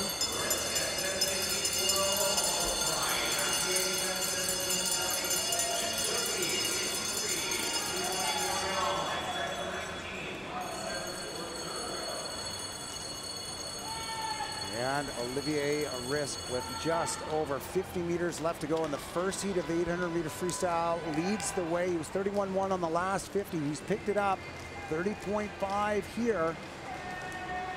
See if he can get down to 8:15. His split at the 750-meter mark is 7:45.96. And here come his legs. He looks like he's finishing a 200 freestyle. Really, really great final effort here for Olivier Risk in lane 4. So doing a great job on this one. Previous best time was 8:19, so he's going to take a bit of time off of that.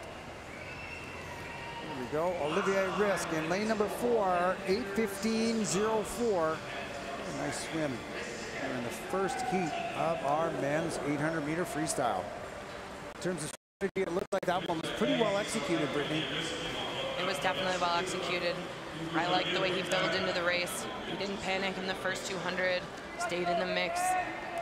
I think he followed my early race strategy. I think each 200 he was building, he kind of hit that next gear, and every 200 was kind of a reminder, okay, I'm now going to push a bit more, push a bit more.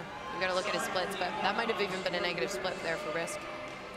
So a nice swim, following the advice of Brittany McLean in the 800-meter freestyle. I've never coached, but you know what? I'll take it. I'll take it. I hope he heard me up here.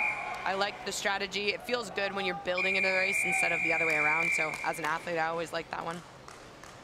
I always like that too. I always like the feel of being in control of the race rather than the race controlling you. And I think that was something, when we go all the way back to what we were talking about with that youngster, Oliver Dawson, in the 200-meter breaststroke, definitely in control of the race as opposed to getting out and not really having any sort of choice in what he's able to do because he's gone out too hard or he's sort of misjudged where you can put that energy.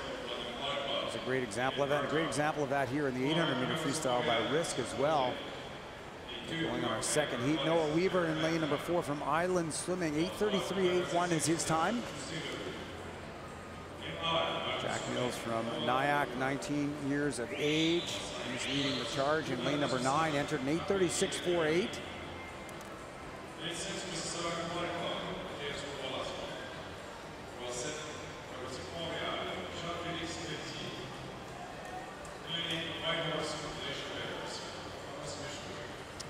Look at that. Out in lane number 9 to start us off, Jack Mills with a really strong first 100. Again, first 100 is a bit of a tough indicator because it's a long race to go from here, but I always say if you're not putting yourself in a position, it's hard to be successful. And if you get out there, you kind of push the pace of the rest of the heat.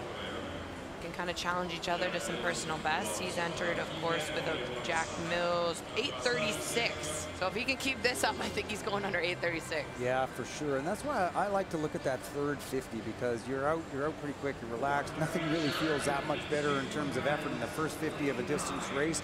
But then if you get yourself settled, you'll see that the second and third 50 are pretty close. And so Mills has jumped up a little bit from 30.8 to 32.0. So now he's lapping 104 mids.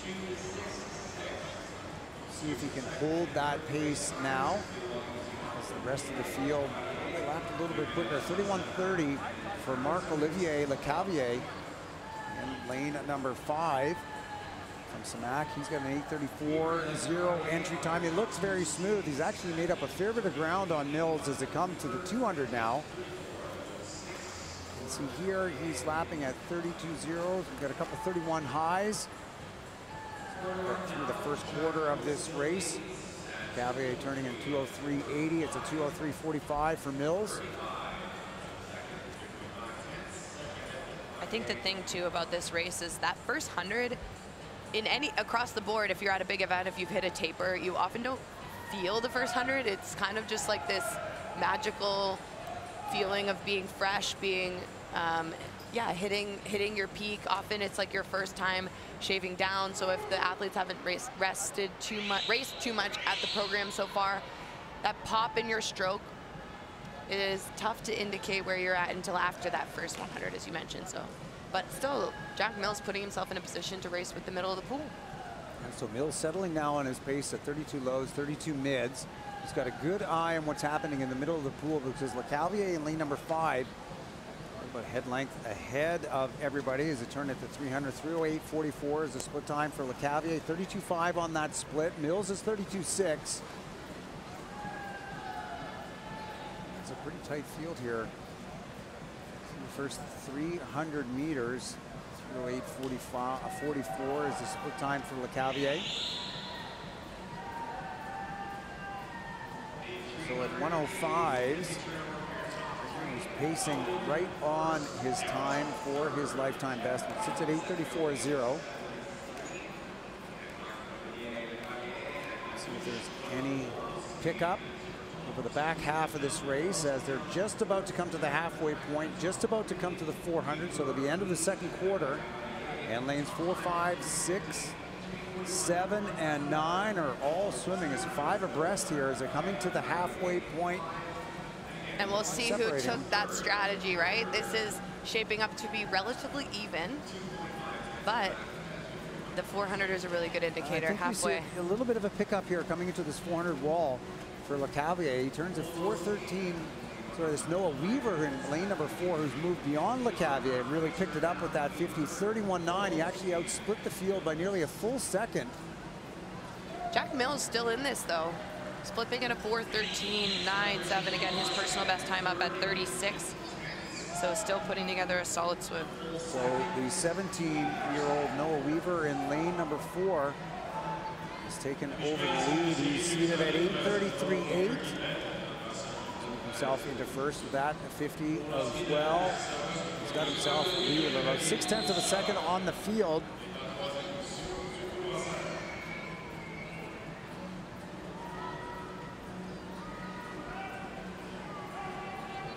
Still not a lot of separation in lanes 4, 5, 6, 7. Mills up there on the outside. It's at the top of your screen. That's lane number 9.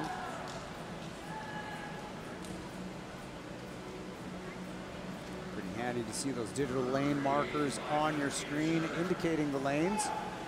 5:17.86 is the split time for Noah Weaver. And everybody kind of lapping pretty evenly now. I was actually just gonna see, I was like, oh, who should we talk about with the fastest split? And they're all relatively even with that 100. Of course, that was just the 500-meter mark, so less than 3 to go. See if anybody who's been biding their time now as they come to the 550-meter mark. Preliminaries swimming in lane number 6. Just made the move there from Mississauga. That's an 18-year-old swimmer with a seed time of 8:34.70. He's up and challenging Weaver now. They're just separated by 7/100ths of a second. Really nice long stroke there. You can see how much distance per stroke he's getting. He's also breathing towards his competitor. Really smart, strategic move for Pulowski. So here we go at the 600. 3/4 of this race is done and gone, and they're separated by 12/100ths of a second in lanes 6 and 4. And Mills holding on, not that far back. He's got about 0.8 of a second back in third. 32 mids on their splitting. I suspect that we'll see a bit of a pickup here on this last quarter. Again, it'll be a matter of which swimmer feels like they've got that energy to try and break the other two. 150 meters to go.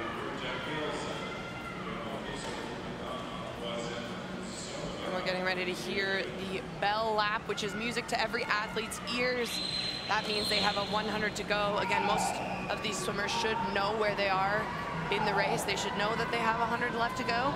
But if you somehow, it never hurts, and it feels really good to hear and to be confirmed that you are in fact with the final stretch of this race. Yeah, no fun second guessing yourself on that count when it comes towards the end of the race. And Mills is actually moving right back up with the race leaders. So 1, 2, and 3 all turning within 0.4 of a second of each other as the bells go.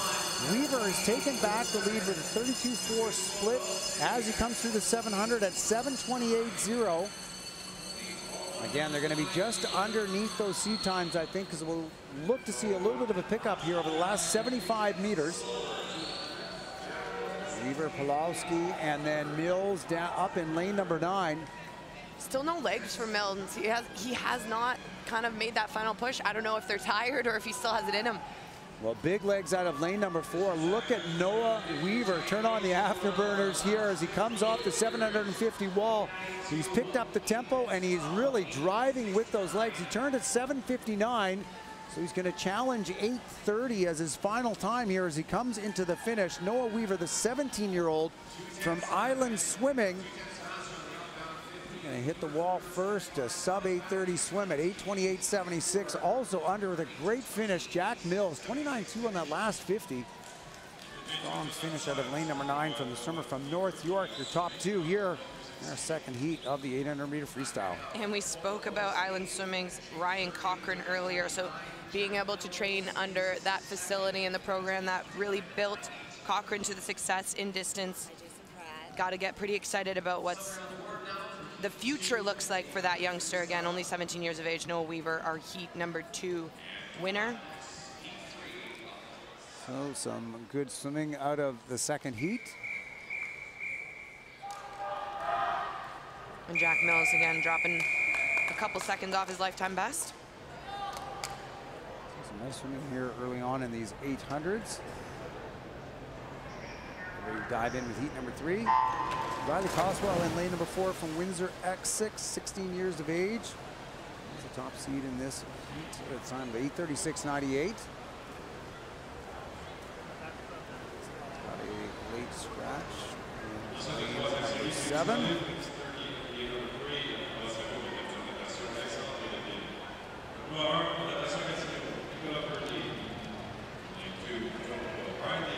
Good swimming there in their early heats of the 800-meter freestyle as we get underway with heat 3. We have 2 more after this with heat number 6 and heat number 7 being swum in the evening session.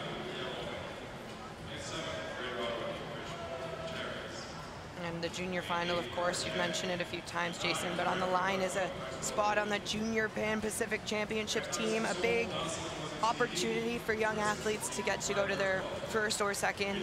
Really, it never gets old, but junior national team, which is the stepping stone to get to qualify for an Olympics one day. Absolutely, and we've seen a number of juniors make the step from the fall year or the summer year as a junior onto the senior team. Julie Brasseau was another name we chatted about last night, where she was a star at the World Juniors last summer. Ella Jansen, another name that comes to mind. We also Delia Lloyd, who we'll keep an eye on tonight in the 200 backstroke. Lauren Wigington, a junior standout, now likely on the team here for the Paris Olympic Games from the male side. Yeah, and we'll say the words likely throughout the week. I think it is a challenge until we officially see that roster on Sunday. There's a selection committee that makes the best decisions for the greater of the team, and there are some relay spots that have a few caveats to them. So we do also have a maximum number of relay swimmers we can bring to the games, which is 12. So across the board, if you're someone like Lauren or Jeremy Bagshaw, you're hoping that Julie Brosseau qualifies in an individual event. You're hoping that Javier Acevedo makes another event. You kind of want to hope that there's less new names, although we love depth in the team, but that's kind of a part of the sport, and you do have to cross your fingers sometime if your spot is on the line. And Jeremy Bagshaw will be an incredible, incredible story on Sunday night if we're able to fully celebrate him, but he's got to hold his breath until then. Yeah, exactly right. Not as straightforward as the individual events, but looking for the best for those that have finished in the top 4 in the freestyle events. And Betts now leading in lane at number 2. 250 meters, a 230.39. Betts from the Etobicoke Swimming, he's seated at an 837. Number 5 making a nice stand as well. That's 20-year-old William Leroy from the Point Claire Swim Club.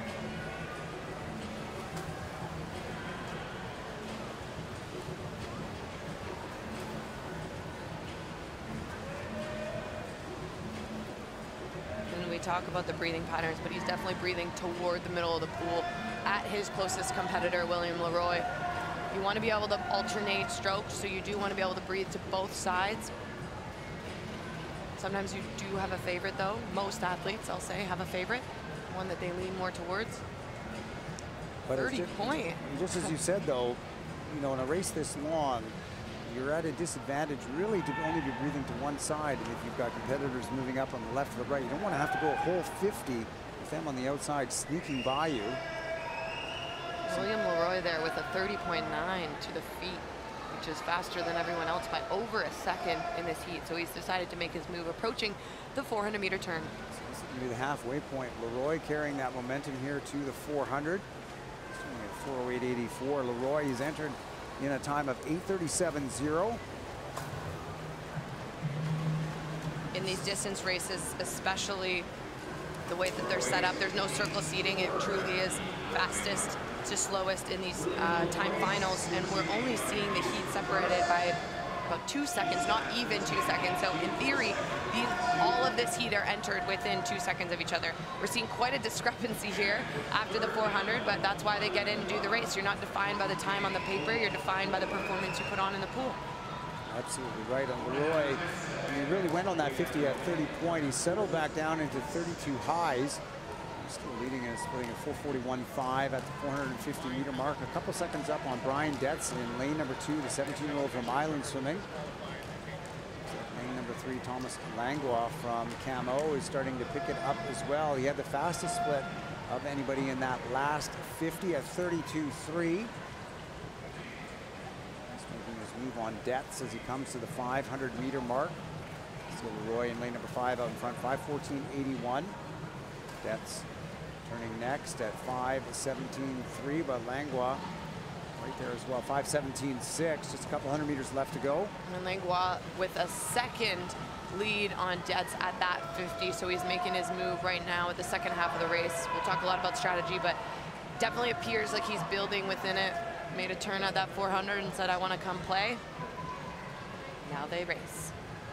So here we go. Leroy at 33.0, so the others are moving up on him. A few tenths of a second on each of those 50s. We just saw Langlois with a 32.5, so he's gained a half second on that 50 alone. And Langlois looking like he's got pretty good rhythm. Leroy, tempo just dropping a little bit as they come to the 600.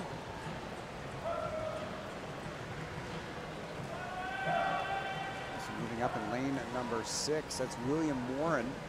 Carrying a bit of momentum here as they go around in the 600.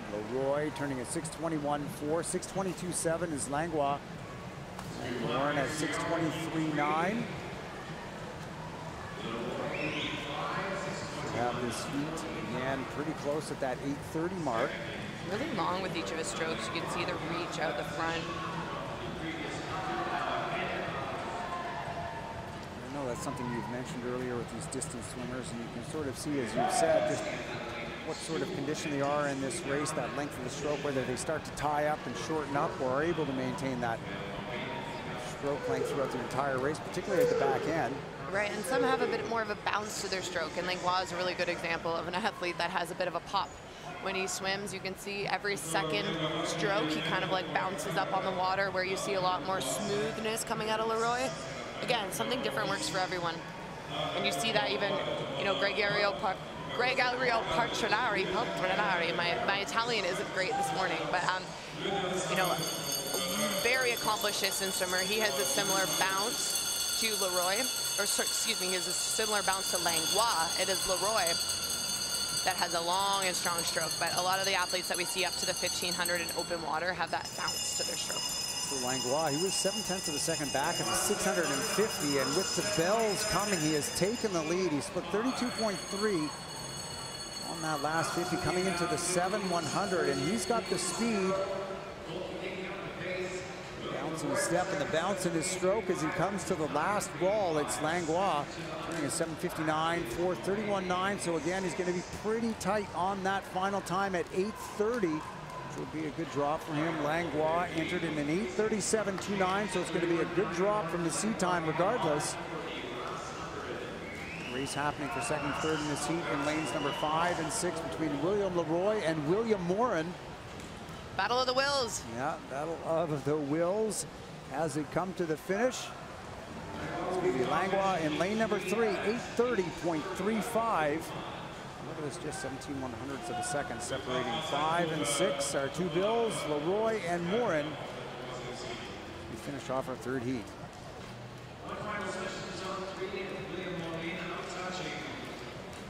Awesome race. They definitely emptied the tank there, which you like to see. Lots of deep breathing, all under their entry time. They look pretty satisfied there. Our heat winner, as you're seeing right now. Some good finishes, good racing there in heat number 3. 2 heats left to go this morning in the 800-meter freestyle. This is going to be heat 4 next.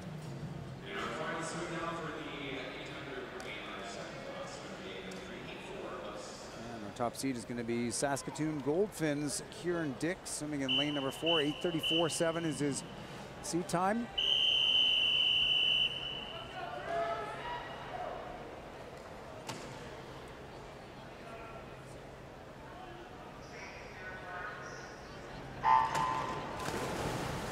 Off we go. So 8:38.47 is the time that we're looking to see if we can go under for Kieran Dick. Some pretty good swims out of our athletes so far here in our earlier heats of the men's 800-meter freestyle. As Brittany said, it's a time final event, so the results from this morning, they do get combined with the results we're going to see this evening. Some swimmers end up placing up in the top 10, whether it's junior or in the A final. That will be coming out of this morning's races.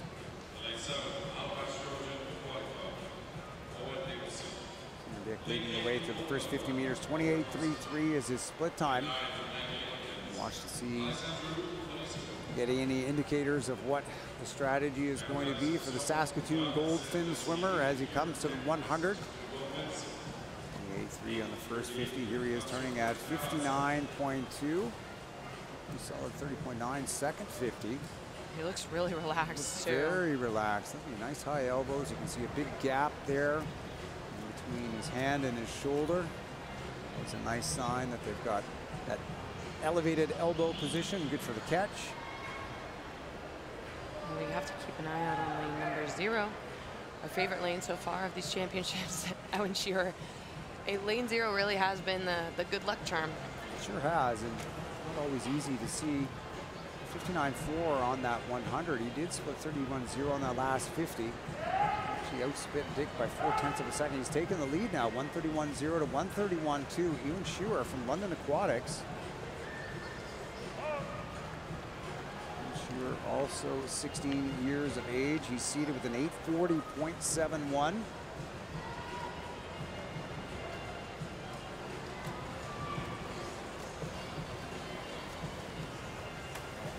Turning at 2:02.97 at the 200-meter mark. 3/10 of a second up on Kieran Dick. 2:03.31. Pretty close to each other. We do get a couple of 31.8s though happening on the far side of the pool. 6, 7, and 8.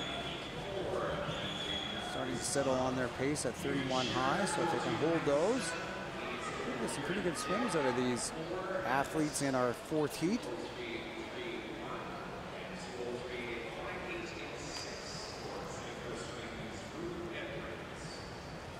Margin still pretty tight, just a few tenths of a second separate Shearer and 0 Dick in lane number 4. Both of them look still very relaxed. I like the stroke making of Saskatoon Goldfin's Kieran Dick in lane number 4. Edwards and Nicholson also still in the mix. It's a really close field there. It is, and you can start to see them sneaking up there in lanes 6 and 7. They're pulling up almost dead even with Dick as they come to the 300 mark.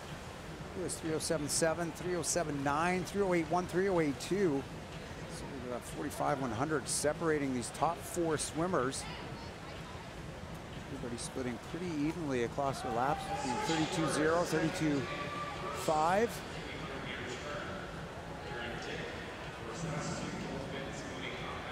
Dropping just a little bit of that pace at 32.5. We'll see what happens here now. Coming off at 350 and making their way to the halfway point, which will be the 400-meter mark. Lapping pretty consistently throughout this whole first 400 meters. Answer back a little bit to the challenge he was seeing from lane number 6, Drew Edwards, and lane 7, Owen Nicholson. Drew Edwards swimming from Pacific Coast. And Nicholson from the Halifax Trojans, also represents Simon Fraser University. 4:11.81 is the split time for Kieran Dick as a 31.9 on that 50. Number 8, Oliver Thompson, having a good 50 split. He represents Oakville. Split even with Dick at 31.9 on that last 50. I see Edwards and Nicholson starting to pick it up here, making their move after the halfway point. And here goes lane at number 7. I think he's going to be out in front, just behind by a couple tenths of a second. Owen Nicholson from Halifax doing a good job. He outsplit the entire field there, 31.7 on that 50. So Dick carrying the lead in the middle of the pool. Approaching 500 here, so they have a 300 remaining. And Jason, I know you're talking about the university and club team programs. Often we see a swimmer with a cap on, and it's not the team that we just mentioned. And so in case it's sparking some curiosity back home, we often have athletes that represent their club team. They're affiliated with their club team, but then when they go off to university, they wear the gear or they represent their team. They're coached by a different person, but they remain affiliated with their Canadian or their local club team. So we're seeing that whether representing Ohio State and coming back representing Barrie Trojans, or in some of these cases Simon Fraser and Halifax. Both Canada and the US we see it, yeah.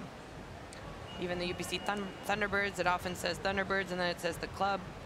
Etobicoke Swimming, we also can see, yeah, I'm just flipping through the heat sheets.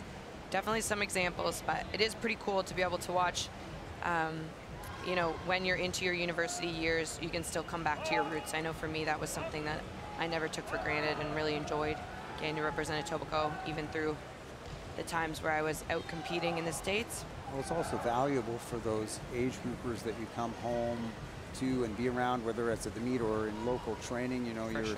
the senior athletes who inspire that next generation, and also very important. 6:21.11.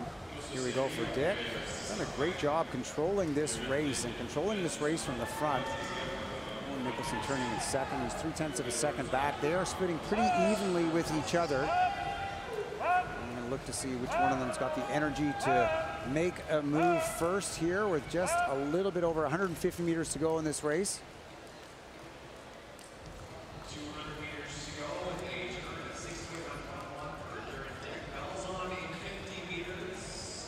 Tenths of a second. Nicholson 31.8, Dick 31.9. They're going to come to that 700-meter wall. They're going to hear the bells at the same time. By the looks of it right now, Edwards sits back in third in lane number 6, representing Pacific Coast.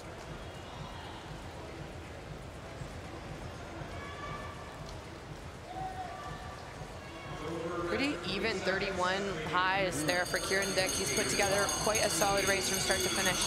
And look at this, they're just separated by 1/10 of a second. 7:25.3 to 7:25.41. 32.1, 32.2 splits respectively.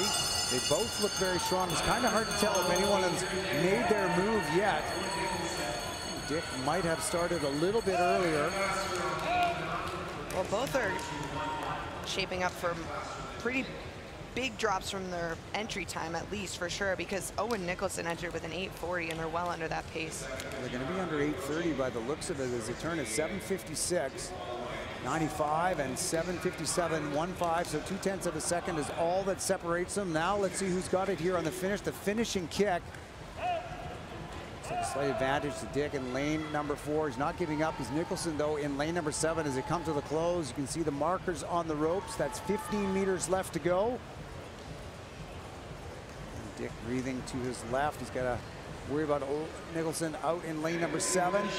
Had that touch. Look at this, only 2/10 of a second. 8:26.97 to 8:27.28. Your top 2 finishers.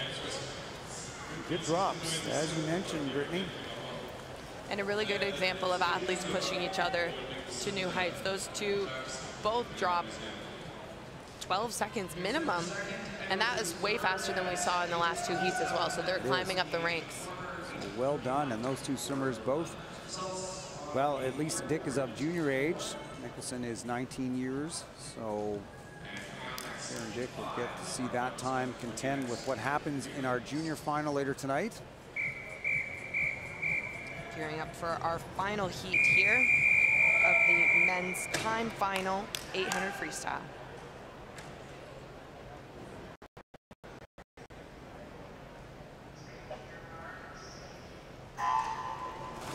Here we go, heat number 5. As Brittany said, this will be the last heat that we see this morning. Heat number 6 is the A final that will be swum tonight. Heat number 7, our junior final, also swum tonight. Top seed here this morning is Nicholas Stravinsky. For Etobicoke Swimming, just 15 years of age. He's seated with a time of 8:42.97.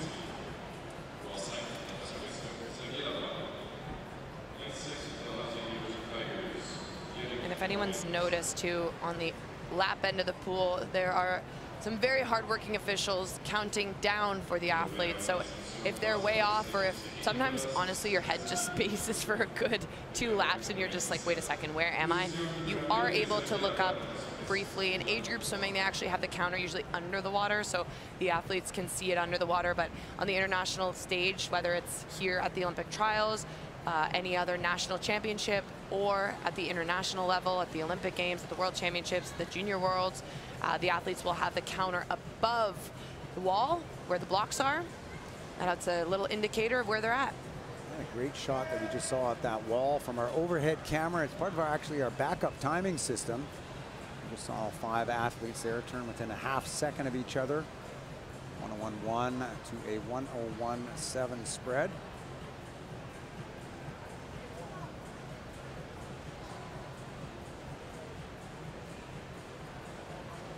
Now, Brittany, did you use those counters much or often? Or were you able to keep track of your pacing and your lapping on your own?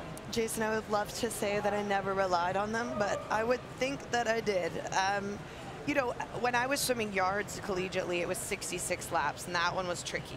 You were turning so much, and so I definitely used it in the yards program, at least to know roughly where I was. A long course 800, I would like to think I'm pretty clear on where I'm at in the pool. Once you get up to the 1500, I think it's pretty useful though, because that's 30 laps and there's a lot of room for error. Again, you're not only trying to think about your strategy, you're thinking about your pacing, you're thinking about the rest of the pool, you're thinking about trying to hold together your technique, you're also trying not to die. So it's so much going on through your head that honestly, the numbers at one point are the last thing you're thinking about. I would say for the 1500, it's crucial. I would say for the 8, it's a nice to have. But yeah, ask me about the yard 1650. I definitely needed it. Here we go with 11 lengths to go. It is lane number 5, Xavier Lavoie. 237.58 is a 31.7 split, so he's actually lapping pretty good. That's not too far off from where we saw in the previous heat. And Lavoie from Gatineau entered in a 8:43.17. Hold this pace, you could see him down where we had our swimmers in heat number 4. We're down in the high 820s. 309.72, turning around at the 300-meter mark, 32.1 on that 50.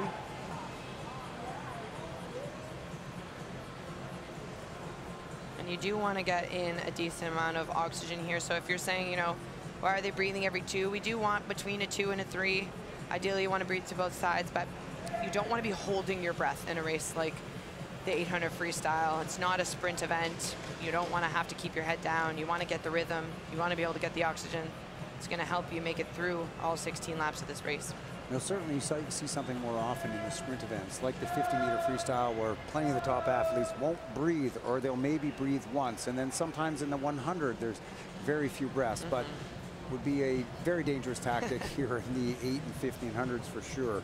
Well, and if the race is only 19, 20 seconds, like those 50 frees can get to, 21, 22 on the long course stage, you know, one breath and the movement of your head to one side, that makes all the difference of hundreds, even tenths of a second, and changing your momentum as well. But for the distance, you definitely need to get in a lot of air, and you've got to get into a rhythm that's comfortable for you.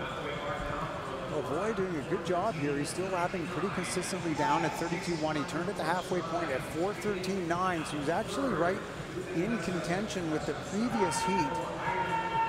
And Lavoie, 16 years of age, so of junior age. His time will be put up against those top 10 seeded juniors that we're going to see in the final session this evening.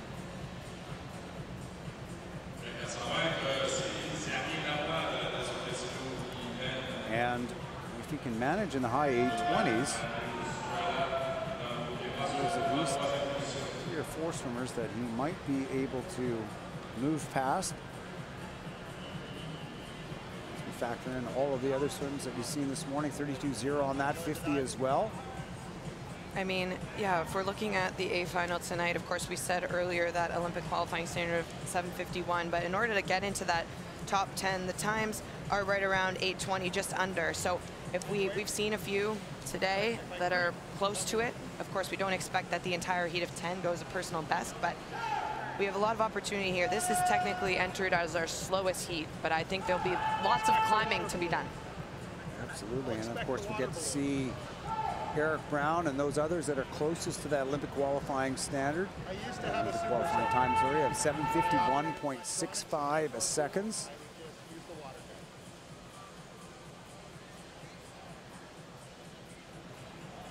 Have to lap later on this evening just under 59 flats per 100, or 29.5 per 50. And if you're still with us, we do have, after this heat, another hour of time trials to close out our morning. A reminder that the time trials are not eligible to qualify onward to anything in the finals. They're a chance for athletes to enter in events that they either want to swim again or potentially don't have the qualification standard to swim them here at these Olympic and Paralympic trials. 6:23.0 for Lavoie. Lapping pretty good at 32.6s. It's dropped a little bit off from where he was before. We'll see if we can pick it up. He's on the last quarter of the race now.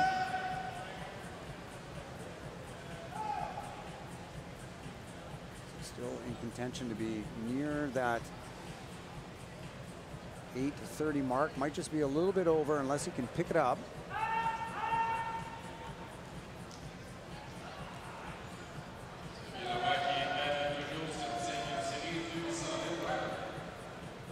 Get the bells out and rung for your race leader here in about 25 meters.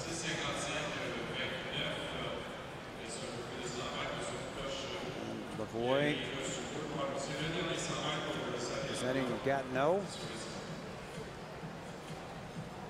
There are the bells coming out for him. This is the 700 meter mark as he turns a 7:27.87.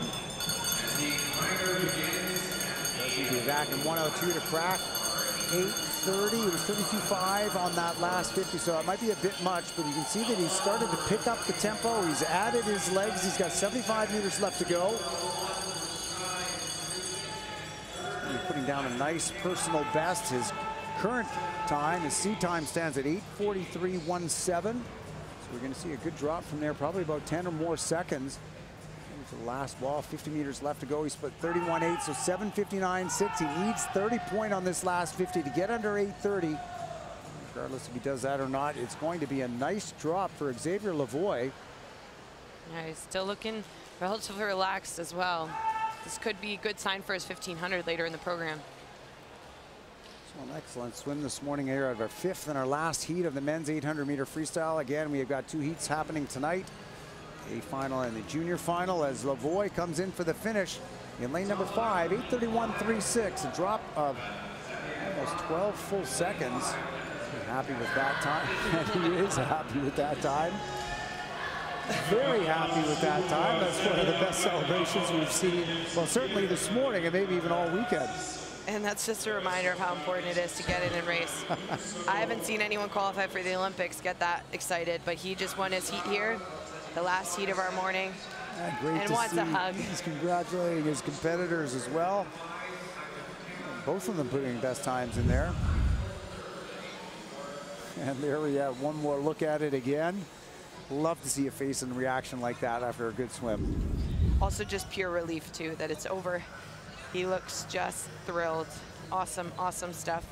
A lot of relief, and maybe that's just a part of it as well, being done that 8.5 minutes of real hard swimming. Well, that's it for the regular scheduled program here this morning, the preliminaries of the Olympic trials. We are going to be moving on to the time trial events. We do have an hour of those. Starting off with the women's 400 meter individual medley and two heats. It's heat number 1 of 2. Reminder for those of you leaving us now and coming back for the final session. The pre-show starts at 5:45 p.m. Eastern. Racing begins at 6 p.m. You can check that out on CBC Sports Online or the GEM app, your mobile or your smart TV. So the 400 meter individual medley now. So the heat number 1 of 2. And of course, when you come back tonight to watch the finals, you're going to get to see likely an incredible performance out of Summer McIntosh, the record holder in that event. And also the fight for silver, which is shaping up to be quite something, I'm sure. Women's 400 IM, we'll see if we can get two ladies underneath that standard.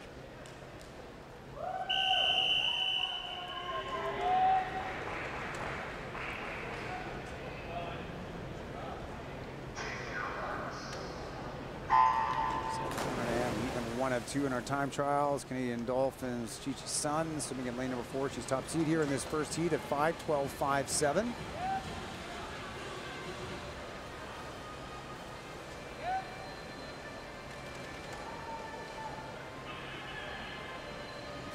As we've spoken before, more demanding events in the sport of swimming, combining all 4 stroke disciplines. Technically demanding as well, and all sorts of endurance demands in the body.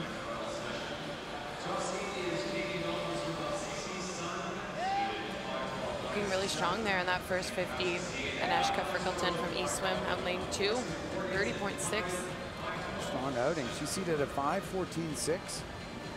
She's a couple seconds back of Chi Chi Sun in lane number 4. Pretty good job here, though, on the butterfly, getting herself out and ahead of the field as she comes to the flag. Just a couple meters left to go of fly. Switching on to the backstroke. They're split here, 105.62.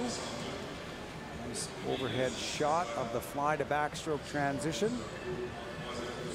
And again, all of these stroke transitions, a skill to learn, isn't it, Brittany? Being able to go from fly to back, and really, I mean, there's the mechanics of moving from butterfly to backstroke or back to breast, breast to free, but it's also changing up in muscle groups and the way that you swim. Yeah, and that's something that, you know, it's exactly why we practice so hard and exactly why you put in all the yardage, because when you go through a set, you have to be able to transition well. You have to be able to emulate what it would be like in a race environment, and that's why they practice. But for sure, the change in fly to back, you literally going from the dolphin movement on your belly to on your back, where you're kind of trying to rotate your shoulders a little bit and get in as much air as possible. I can't articulate that one enough. Like, truly, the backstroke in the 400 IM, if you're not getting a really nice deep breath in and out, because the breaststroke will hit you like a train on the second half of this race. And that's the last thing you want to feel, with still 200 meters to go, coming off into that breaststroke and feeling the weight of that front 200 meters. So they are trying to be relaxed as they go here through to the 200, still be as quick as they can, not overdoing it on the energy expenditure. And here we come to the halfway point in lane number 2. 2:26.97 is that split time for Frickleton. 7/10 of a second up on lane number 4. Chi-Chi Sun from Canadian Dolphins. Sun entered in a 5:12.57, so she is seated a couple seconds faster. Frickleton looking pretty strong though on this breaststroke already. Certainly not losing any ground. Sun, as they go through the first 25 meters, likely see some of these swimmers that are sitting back in third and fourth, though, pick it up on this breaststroke leg.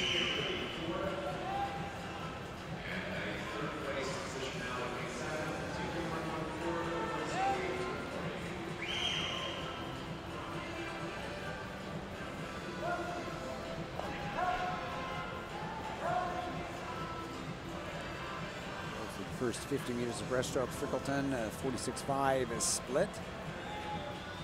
But turning 14/100ths of a second ahead of Chi-Chi Sun. Sun's outsplitting by 7/10 of a second. I see Sun take back or take the lead here. And it's shaping up to be a strong freestyle. All you can really ask in any heat is that they have a competitor to go with them and to challenge them and can push each other. Looks like Sun's going to be doing just that as they come to the 300 wall. Chi-Chi Sun, the Canadian Dolphins, will take over the lead here at the 300-meter mark from Anishka Frickleton from Etobicoke Swimming. Sun at 4:00.10. She's got a second on Frickleton as they go on to the freestyle. As we've seen all week long so far, lots of great freestyle distance background out of those eastwind swimmers. So let's see if Frickleton is of the same cloth here on the last 100 meters of freestyle. Sun doing a pretty good job, though, defending that lead as she comes to the 350-meter mark. Looks like she's got a strong freestyle leg in her as well as they turn at the wall almost together, 1/10 of a second apart. 4:37.6 to 4:37.7. Great breakout from Anishka Frickleton from eSwim, sitting in lane number 2. Herself ahead with 25 meters left to go. And her entry time of 5:14.63, so she should be right on that. Yeah, pretty close. We'll see if she can put up a new best time at the finish. Frickleton in lane number 2, 5:13.24. Underneath her seat time by almost a second and a half. Good finish to our first heat of 2 in the women's 400 IM.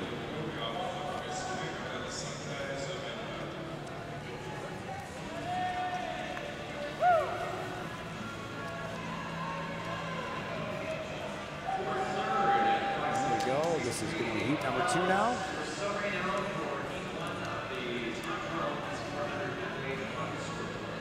This is our last of the 400 medley this morning, second heat of the time trials.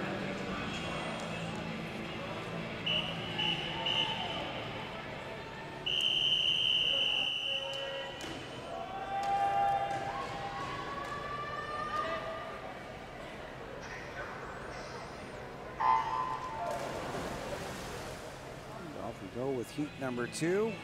Neptune's Renaya Nefsi in lane number 4.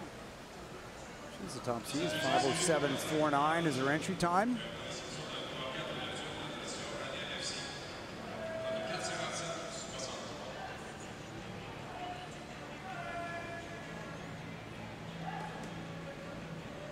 Strong butterfly on this first 50 meters happening out of lane at number 7. Paige Corbelby.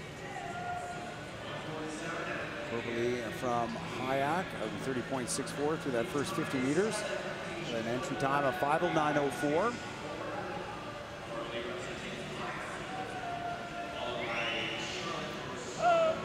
Some solid swimming there across the board. Lane number 1, 3, and 4 up there with Corbelby as they come to the end of the butterfly.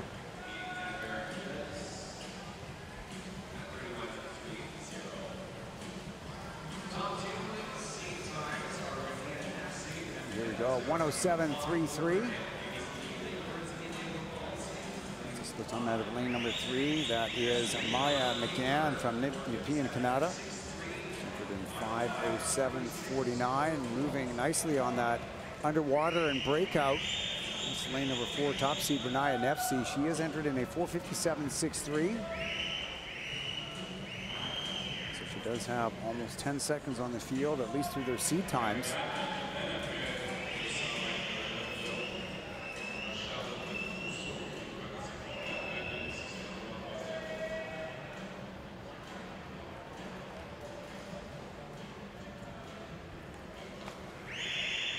Looking smooth, continuing to push the pace here. You can see often in backstroke, we see a slower tempo, but she's continuing to pop stroke here. 38.3 on that 50 back. Yeah, good first 50 of backstroke for Nefsi in lane number 4. More than a second and a half faster than anybody else in the field. Coming to the end of the backstroke leg, so this is going to be 200 meters gone in lane number 4.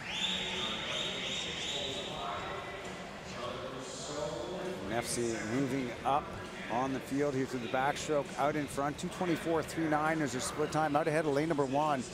That's the Charlotte Brousseau.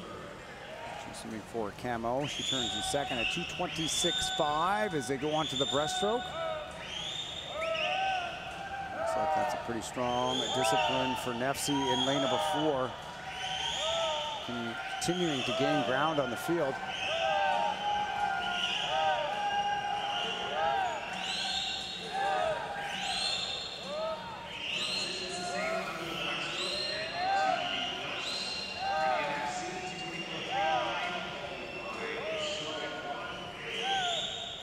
At 3:04.71 at 40.3, first 50 meters of breaststroke. Looks like that's the fastest breaststroke 50 that we're going to see out of this field here on the way out.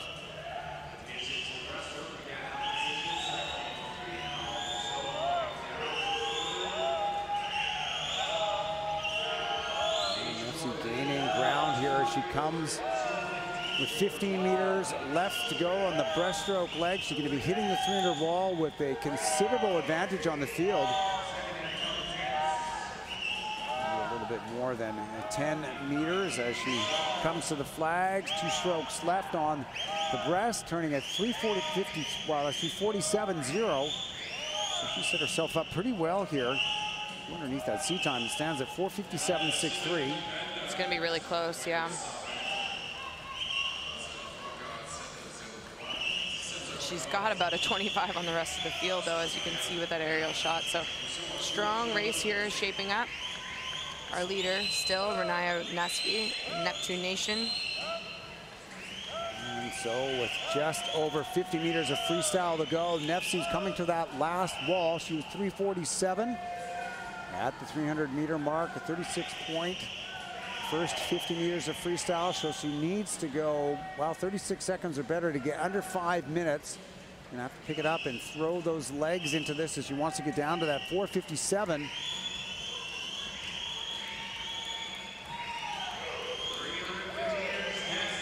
And Renaya Nefsi in lane number 4, 15 meters to go. And way out in front of the field, as our swimmer from Neptune in lane number 4 comes in to win our second and final heat, 4:59.34. Solid swim close out our women's 400-meter individual medley as part of our time trials this morning. A good swim to come second there in lane number 2. That was Maya McGann, 5:06.89. Underneath that seed time by a little bit more than a half second, so good job by her.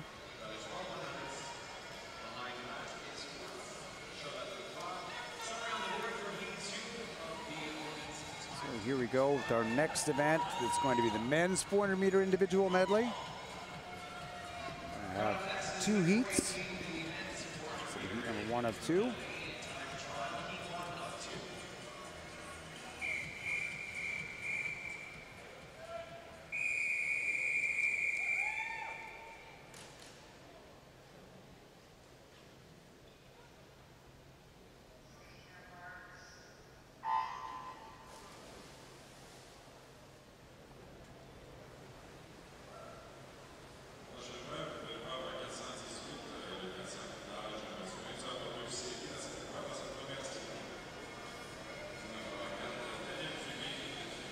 First of 2 heats in the men's 400 IM.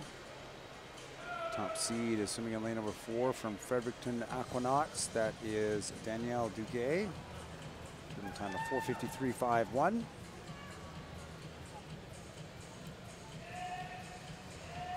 This event won just over the Canadian record the other day by Tristan Yankovic, time of 4:11.8. That Canadian record mark stands at 4:11.4, set quite a while ago. That was 16 years by Brian Johns. Did that at the Olympic Games in Beijing, China.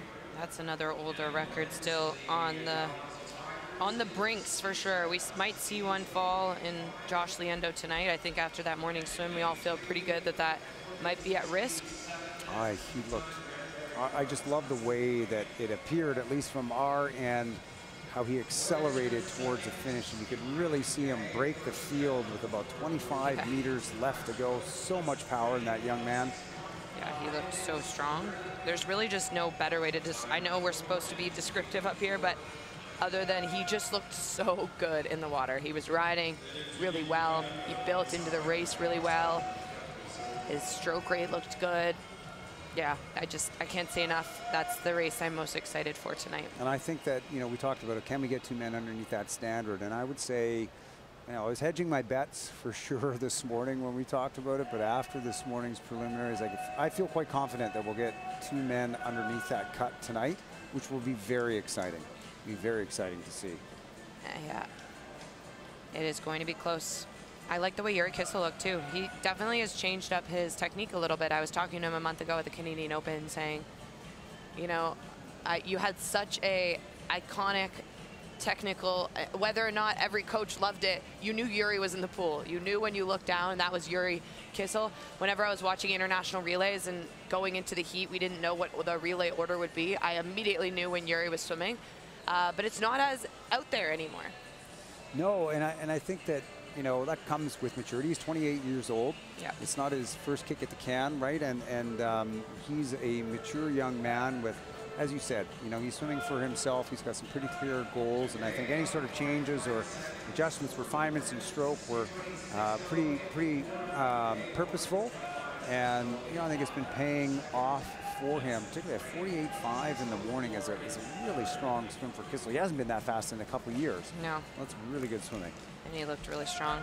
But yeah, it's really great to see new techniques. Like it's never too late to make changes. It's also never too late to do something a little more efficiently or work with a different, maybe it's a, you know, an IST staff that wants to support you towards making that adjustment. But when you get older, it's that much more important. Your endurance and your base has been built from a very young age, but the technical elements have to be constantly a reminder, and the muscle memory of, you know, going through the motions, very important. You certainly have to pay attention to those little things, and it does become more important the longer you stay in the sport. And I think with experience, you get to appreciate those things a little bit more as well. And I think Kissel certainly appreciates the time and he's putting in now and the support around him to get him to this level.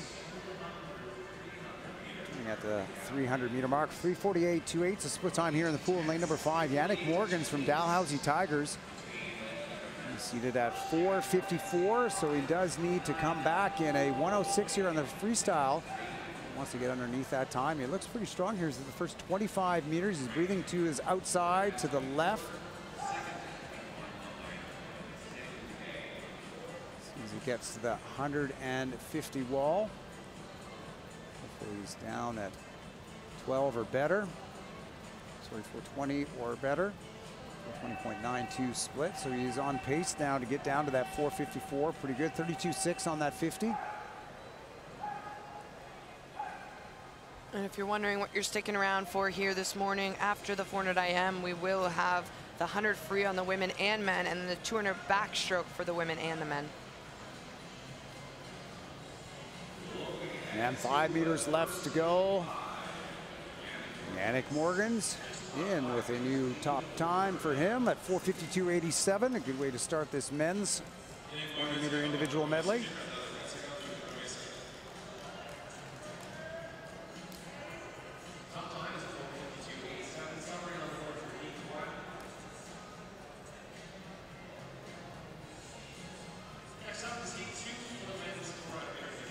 One more heat of the men's 400 IM. Neptune swimmer in the middle of the pool. That's João Gabriel Tangelini. And time of 4:44.87.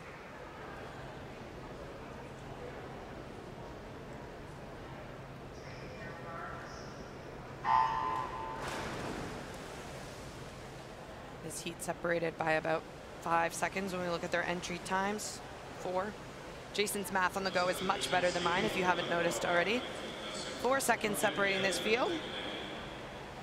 Well, it's a pretty quick finger and toe count for me to figure out what everything is going on here in terms of timing.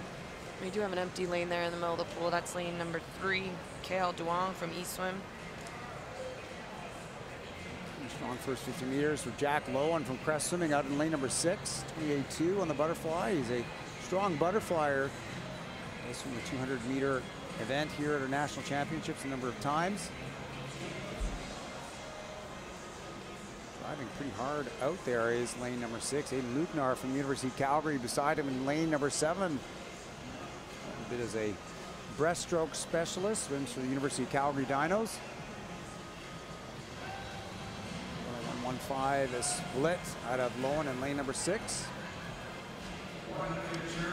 So we do have a number of races that we're looking forward tonight, not least of which is that women's 400-meter individual medley with Summer McIntosh, the men's, the freestyle race. We're putting up some swimmers that will contend for individual spots, as well as that relay. Women's 200-meter backstroke. A couple swimmers that are hovering right around that standard. Yeah, arguably of the evening, the one that has, you know, our least likely chances of getting 2 under, but one that I think a little bit more excited about, because there's a potential to see someone make their first Olympic team, and we have, you know, 4 or 5 of them that are right around the mark, and this is what this meet is all about, just watching people stand up to perform. Some people have made junior teams in the past, other people are just peaking at the exact right time, and it's just crazy looking back just a few years ago to Summer McIntosh qualifying for her first Olympic team at only 14 years old, and going into that meet, it was we were talking all about, you know, will she get on the team? It's just at her fingertips, and if it were the original schedule of Tokyo 2020, McIntosh would have only been 13 and not quite there yet. So we're working within these really small frames of mind, and every year we find new athletes that are surging, and I don't think at that point we would have ever known what was ahead of us for McIntosh. No, I agree, and I think it's why it's so exciting. You know, it is an exciting aspect of our sport, which is, you know, our qualifying meet for the Olympics is what do you do on that particular day? And it's very interesting, and I think to the advantage of these youngsters as well, that now trials used to always be in the spring. It used to be late March and early April. Here we are in the middle and towards the end of May. But after this, we're shifting even later. We're going into the month of June. Now, is that important? Well, for our more senior and established athletes, probably doesn't make much difference. They just need to know where on the calendar it is. But for our younger athletes who, you know, growth and development is such a huge factor inside of performance, 2 months can make a big difference. And it can make a big difference, especially for somebody who's a 13 or 14-year-old young up-and-comer. Yeah, for sure. And it really does allow you to reflect on the performance on demand side of swimming, because so many other sports, it's a cumulative effort. You have a world ranking, and everything is factored in. in swimming, there is no factoring in how you did the last year, how you did the last 2 years, how accomplished you are, how decorated you are. All that matters is how you perform on the day at the trials.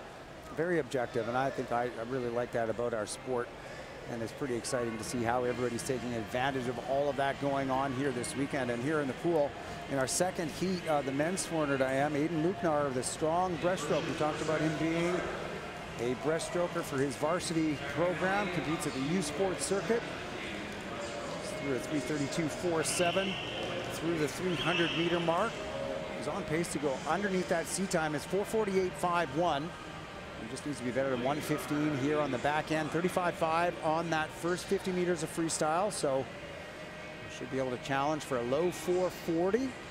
Maybe even a little bit more out of himself here on the freestyle. And we could see something even better. He's starting to pick it up. Going to the legs now. Luknar in lane number 7. So our best time of 4:52.87 out of our heat winner in lane number 1. And this is going to go to Luknar in lane number 7, University of Calgary Swim Club. And with that entry time right at 4:40.36. I think he's going to be pretty happy with that swim. Well, no big fist pump, Jason. Now I'm expecting quite a lot. Well, the standard has been set in that 800-meter freestyle for sure. But he does look happy. That's always good to see. We're going to change gears a little bit. Whenever you go from a 400 IM to 100 free, I almost as a spectator don't even know how to recover because it happens so fast. 2 laps of the pool. I know the 400 IM, Jason, to you is the marquee swimming event, but I think to most people, although I'm not sure everybody else will say it, a lot of them do think this is the 100-meter freestyle, well, the 100 don't they? freestyle is the closest equivalent to the track, like 100-meter dash. So in a sense, it is known, I think, as a spectator to be one of those events. You don't have to know much strategy. You watch a race, it's there and back. It's action-packed. It's as fast as you can go. And so as a viewer, we often compare this 100 free to, the 100 meter on the track. Although the 100 meter on the track only takes 9 seconds, this 100 free takes a bit more than that. But I think for us, who understand the subtle nuances of the sport of swimming, we may say it a little bit differently, but this 100-meter freestyle, it's up and back, down the pool and back as fast as you can really go. Lane number 9 doing that right. Sorry, that's not number 9. That's lane number 8, Caitlin Vu, swimming unattached. She's got no time. We talked about that earlier in the week with these no time entries here in the time trial. We don't really know what to expect. We're pretty quick at 28.99 through that first 50 meters. But I would have to say I am really looking forward to that 100-meter freestyle tonight. For the men, always so exciting when relay spots are on the line. We've got so many of these top-level athletes that swim other events like Javier Acevedo or Finley Knox looking to throw their name into contention for that 100-meter freestyle event to be a part of the relay. Our first heat, 101.21, just by 2 100s. It is lane number 8. Caitlin Vu swimming unattached.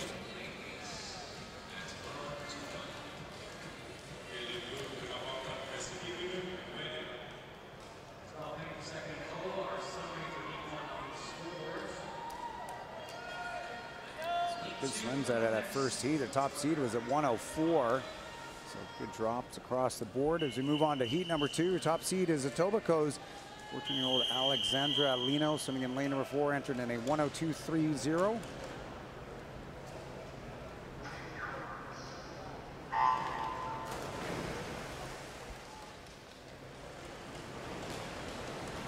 Go in this one, of course, the 100-meter freestyle for the women as a part of the Olympic trials, still happening later in the program.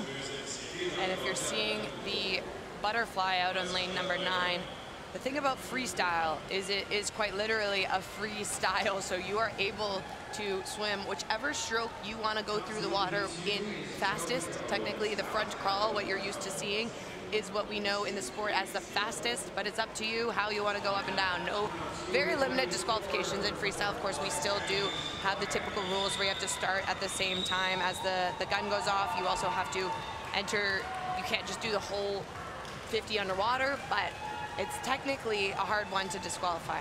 Yeah, and so you can do really, just as you said, any stroke you like. It counts as a freestyle time.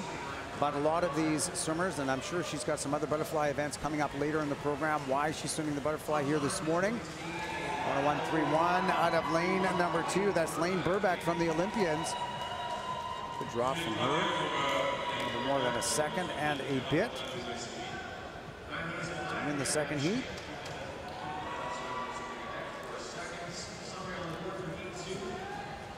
See if we get anybody else swimming the non-front crawl stroke here as we continue on to our third heat of the women's 100-meter freestyle. We have 8 of them this morning in this time trial. I guess this afternoon, depending on where you're watching from.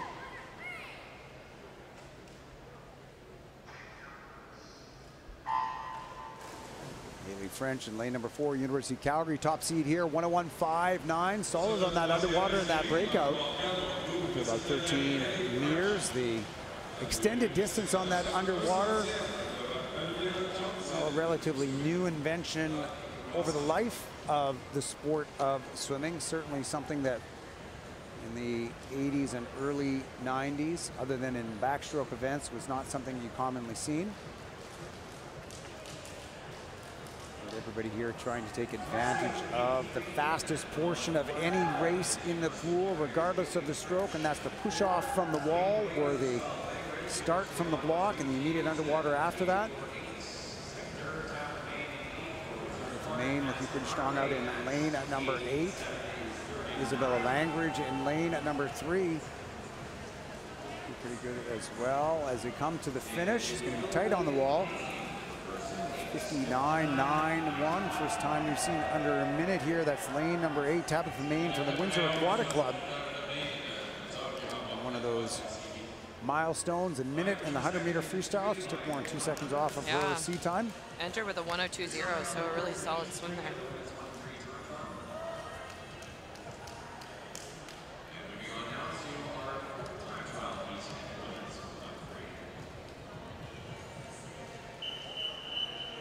Number 4, 1:00.85 is the top seed time. Zoe Fournier from Tassion de River Lane in lane number 4.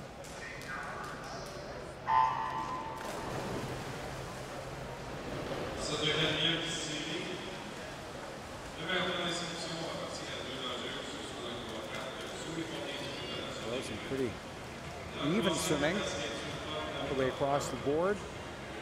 On your screen is a bit of an advantage to lane number 2. Wakely McBride from Strathcona County.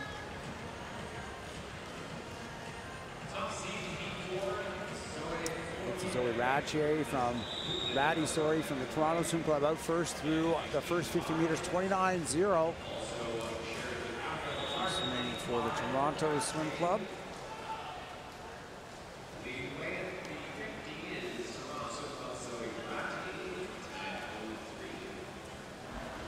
Coming in with a 101.37. One Cano Owens from Campbell Rivers right there with her as well. And 1:00.08, it's Owens from Campbell River Killer Whales taking a second off of that seat time. 101.11 down to 1:00.08. She seems happy with it, which is always great to see. Well, our top celebration award at the end of the race is still being held by our 800-meter freestyle a little earlier this morning. Plenty of happy faces at the end of the races here, which is great to see. 5 now, Abigail McLeod in lane number 4 from Winskill. This is the first top-seeded swimmer entered underneath a minute at 59.72. Still got lane number 3 though, Maxime Bellemare from Gatineau. 59.79 is her entry time. Pretty smooth and strong and out very quickly. Not bad in lane number 4, trying to get her way back up. You can keep your eye on lane number 2. That's Hannah Swinnerton from Toronto. She's out pretty strong through the 50. And not to forget, Sienna Rogers looks really good out in lane 0 as well. Lane 0 is pretty strong. 28.4. The top 6 swimmers within a half second of each other. Swinnerton first at 28.49 seconds.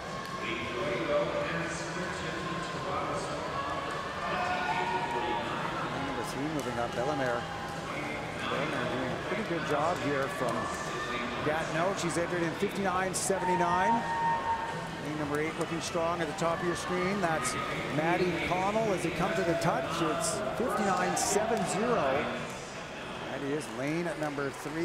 Maxime Delaunay from Gatineau. That C time of hers. And the top 7 there separated by 0.6 of a second. So a great example of a really tight field. Yep. See Maddie Connell there on your screen. That's when the details really start to matter. You know, are you breathing into the wall? Are you picking up speed? Are you changing your tempo? Keeping your head position right? Nice long strokes, all those good things. Not a lot of room for error in the 100-meter freestyle, is there? Definitely not. I never figured it out. I don't know about you, but. Not unless it was off a flying start at the end of a relay. That's the best kind for sure. Speaking of relays, though, we will get to see how that shapes up later tonight. That is an event where the 100 freestyle on the men's side will be contested to try to see. It is an event we've qualified through a relay to Paris, so it is likely that top 4 will get the chance to go. This is our 5th heat in the water. So our 6th heat in the water. Top seed is Chloe Baker in lane number 4 at 59.51, but out in front, Vanessa Audette. CNQ, she's got a 59.62 entry time. She's out in 28.16 seconds. Looking pretty strong down there. To the top of your screen in lane number 7. And it is 58.82, a good drop. 4 on lane number 7, that's Julia Dagneau. Point Claire, 1/10 of a second drop with a great finish by Dagneau. Yeah, really good performance. So Langley Olympians, Carolyn Jaw in lane number 4. She's the top seed in this heat that we've got coming up. Heat number 7, 58.85 is her entry time. 2 heats remain.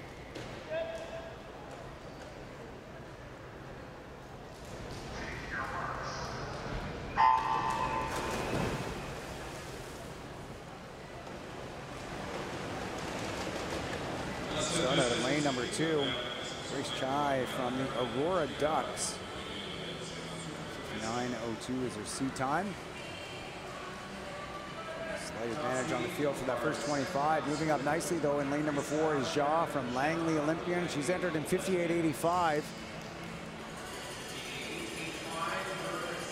And it is Ja at 28.04. She's got 19/100ths of a second up on Emily Dieger in lane number 6 from the University of Calgary Swim Club. And Dieger entered in a 58.92. Smooth and strong stroke looking there.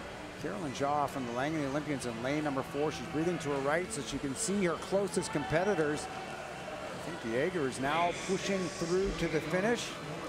And it is 58.34 seconds. That's Emily Dieger from the University of Calgary. Nice half-second drop for her to win heat number 7. And that was a good example of coming into the race. She definitely pushed on that final 25 to make sure she got her hand on the wall first. Very good finish. It's actually something that I noticed sort of on the replays, and I don't know if you saw it or not, the finish of that 200-meter freestyle, and actually how close it was for Jeremy Bagshaw and how he really whipped his hand around onto that finish, just out touching. Quite literally a fingernail between your dreams coming true and pure heartbreak. Not to be dramatic, but it really is that dramatic. And it certainly was, and I'm sure it was for Bagshaw as well. And the swimmer he out-touched, I mean. The one thing about swimming is like you can make a national team, you can set records, you can do incredible things in this sport, but once you are an Olympian, nobody can ever take that from you, and qualifying for the Olympics is something unlike you can ever really describe, and getting the chance to go, it shapes you really, and it doesn't define you by any means. But it definitely is one of those lifelong dreams instead of just a goal.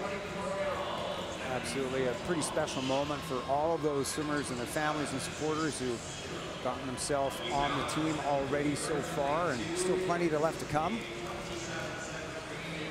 Come to the end of this race, and it's Eliza Hausman, lane 4, top seed at 57.17, but lane 5, Alexandra Turvey with the advantage at the wall. She's got it at 57.79. It's a 22-year-old from the Richmond Rapids, first to the wall.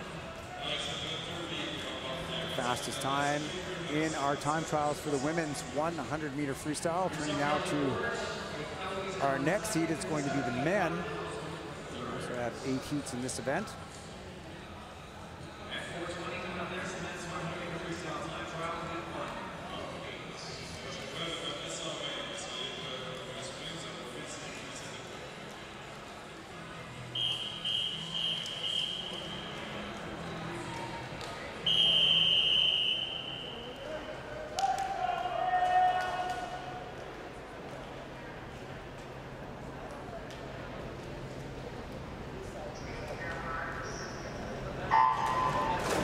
First heat of the men's 100-meter freestyle, 59.09. The Olympians Hayden Fisher in lane number 4.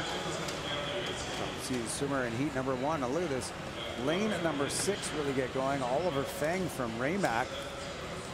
No time as swimmer. Really out and moving nicely as he comes to the first 50-meter wall in front of the field. 24.85 is split time for Feng, followed by Stephen Moore, University of Calgary in lane number 2. Moore seated at no time as well, but leading the way here in this one, it is Moore in lane number 2, Feng in lane number 6.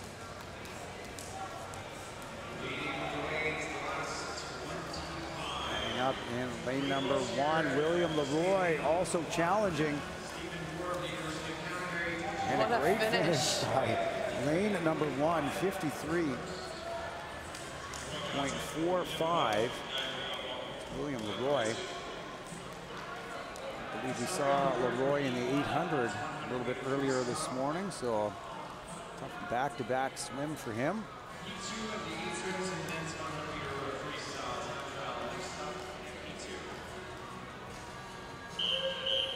Second heat now of the 100-meter freestyle. Top seed is in lane number 4 from the University of Calgary, Demetrius Malonis. 56.48 seconds.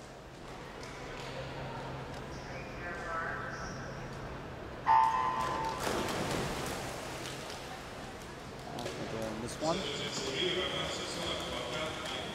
Now, we talked earlier about how the 200 specialists sometimes come down to the 100. It's rare that you see the 800 specialists come down to the 200, but it's done, and it was just done very well. So a good swim out of the first heat. Leroy. Out through the first 50 meters, it's Lucas Buck. 25.91 out of lane number 8 from the Squamish Pirates.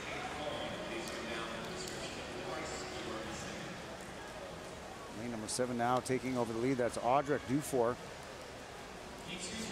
Mac DeBro.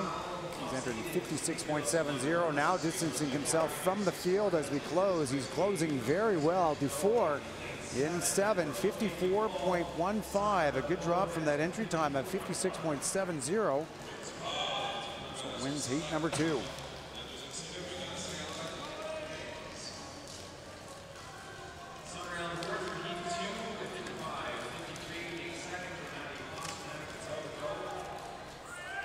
And there you see heat number 3 here. 8 heats, similar to the women.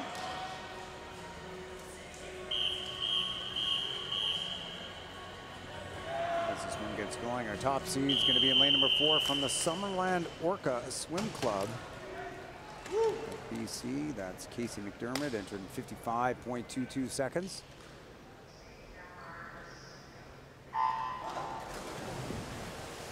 Start out of lane number 5. That's Ethan Killam from North York. And the second seed here at 55.53. Breaking out nicely. Good first 25 from McDermott in lane number 4.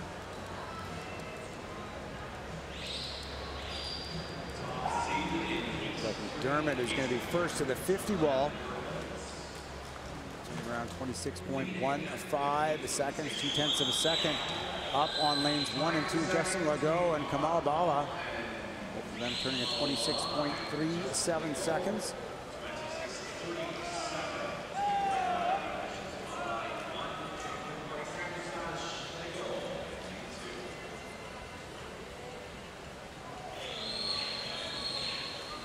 Looks like it is lane 4, 54.16. That's Casey McDermott representing Summerland Orcas. A little bit more than a second underneath that sea time.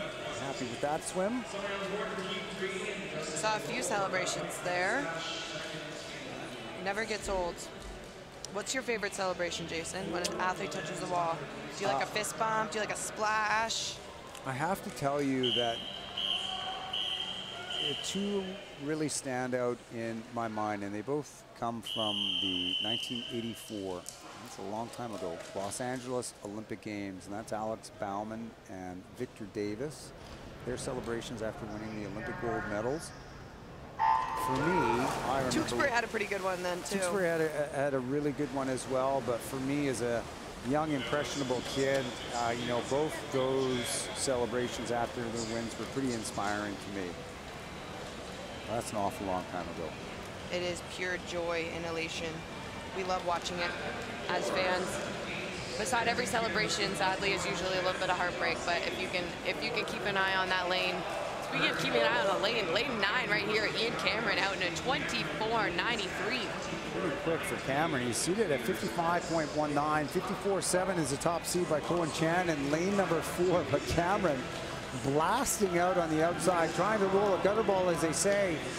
He is Ian Cameron from the University of Calgary Swim Club, 20 years of age, and he's going to absolutely look at this, 51.66. A huge drop from that sea time, 3.5 seconds. What a swim.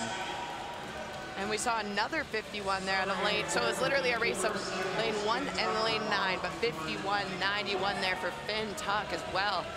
A huge drop for both of them. Some good swims out of that. And with a time like that, you might be out of the time trials and back into the program with that. Yeah, so some solid swimming there in the 4th heat in the men's 100-meter freestyle.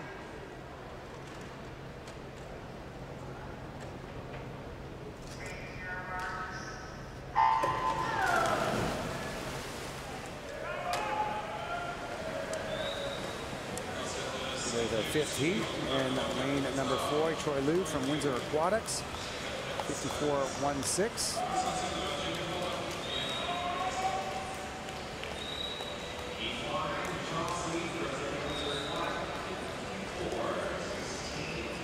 We go through the first 50 meters. It's lane number 6, Maxime Armenko from Camo, 25.07. That's one of the faster outings we've seen. In the first 50 meters, Troy Liu turns 2nd in lane number 4. Armenko, he's 16 years of age from Camo, seated at a 54.24 seconds. Out there in lane number 6. Well, and a 52.78, a nice drop for him as well. 54.2 to 52.7. Happy with that swim. You saw a celebration there. A little fist pump. Happy as he should be with that swim.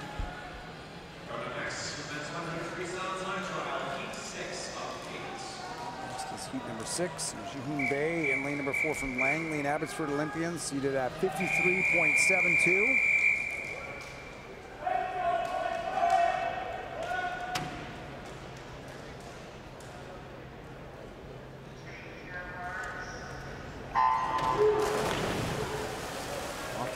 Start in lane number 3. Big underwater and breakout out of Maxime Cambron. For CNQ. 53.75, 16 years of age. So he's taking it out pretty quick, as is lane number 6. That's Li Lau. Lau out in front, 25.37. Malik Pajal in lane number 8, 25.42, 5/100ths of a second. This field is very tight across the whole way here. Yeah, you really can't tell at this point in the race. This is one of the closest fields we've seen this morning in any of the events, really. This one is anyone's race as it comes to the wall. 53.26. Lane number 5, Isaac Allen from Whitby Swimming. Good racing there in our 6th heat of the 100-meter freestyle. 2 more heats to remain, but they continue to drop down time. Still, those 2:51s that we saw in heat 4. Pretty standout swims. Ian Cameron leads the way right now with that 51.66. Have a few swimmers seated pretty close to that as we get to our last couple of heats. Let's see what we can get themselves down to now.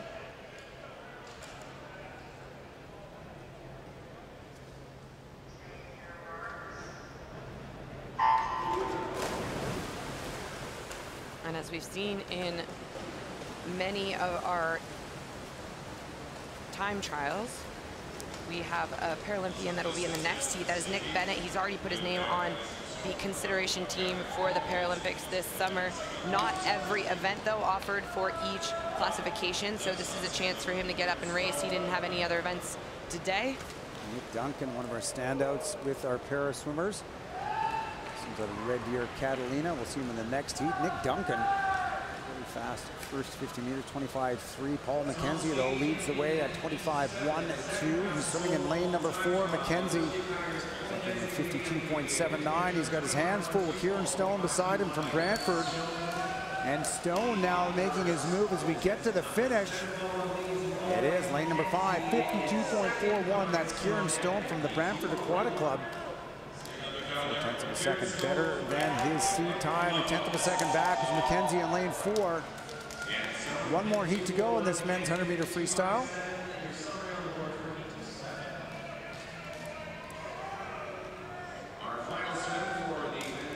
Final heat, and this is where we'll see, as I mentioned in lane 9, Nick Bennett. A bright young future there for Bennett, now 20 years old. He's coached by his sister. They have a really special relationship. He says he wants to be successful so that his resume is her resume.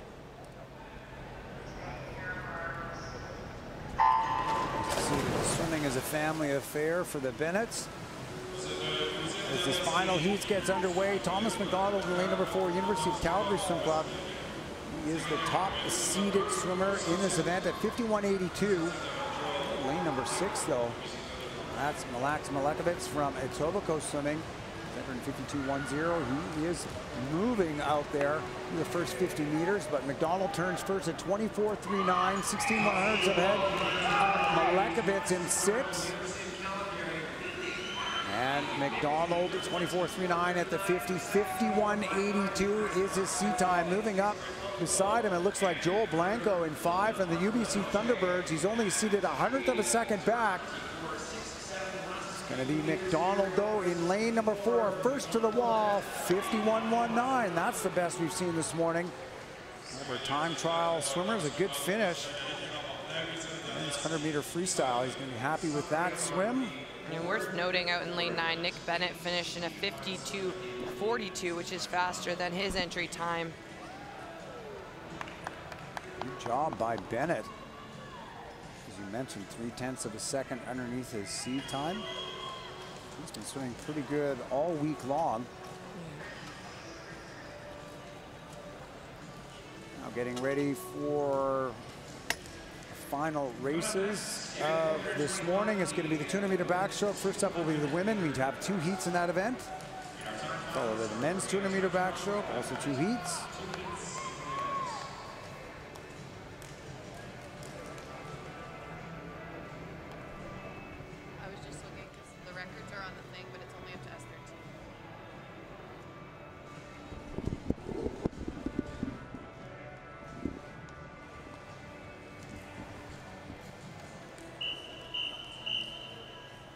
Okay, 2 heats of the women's 200 backstroke. So here we go. This is an event that we saw this morning as part of the Olympic trials. you just joining us now, this is the time trials, so separate from the Olympic trials, which happened earlier this morning.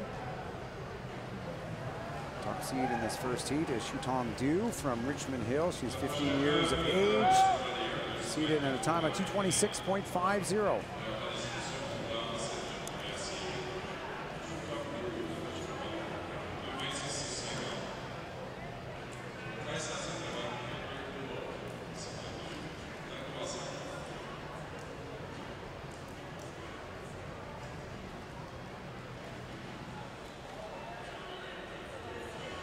At the 50, the leader right now, Sahara Vischer, 33.42.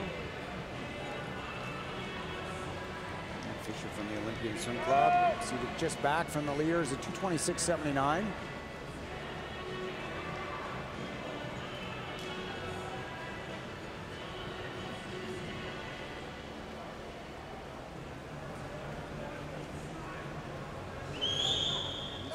Nicely out of lane at number 3, Kelly Choi, Kelowna Aquajets. See at 2:26.77. She turned second at 1:10.40, 100th of a second behind lane at number 5, Hilary Gao from University of Calgary. Tight there in 3, 4, 5, and 6. Seated within 0.3 of a second of each other. Very close at the 100 as well. The top 4 swimmers only separated by 1/10 of a second. It's a pretty close race here in our first heat of the 200-meter backstroke.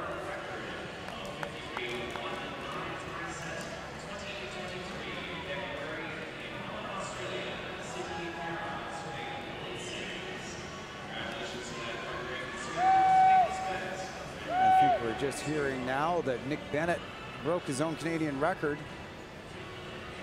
100-meter freestyle in the S14 class.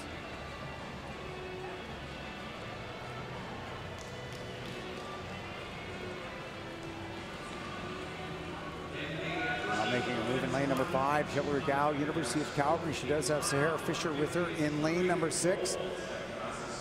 They come to the finish right together at the touch by 1/100th of a second.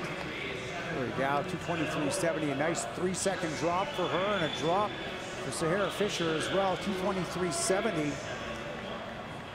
Swimmers will be happy with that.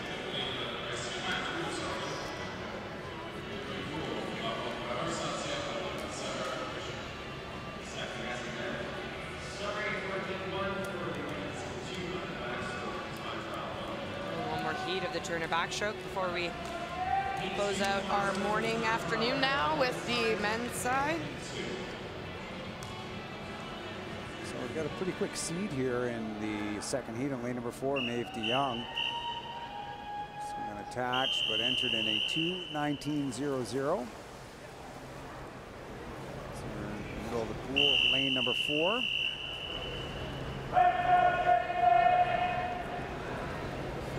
Coming over to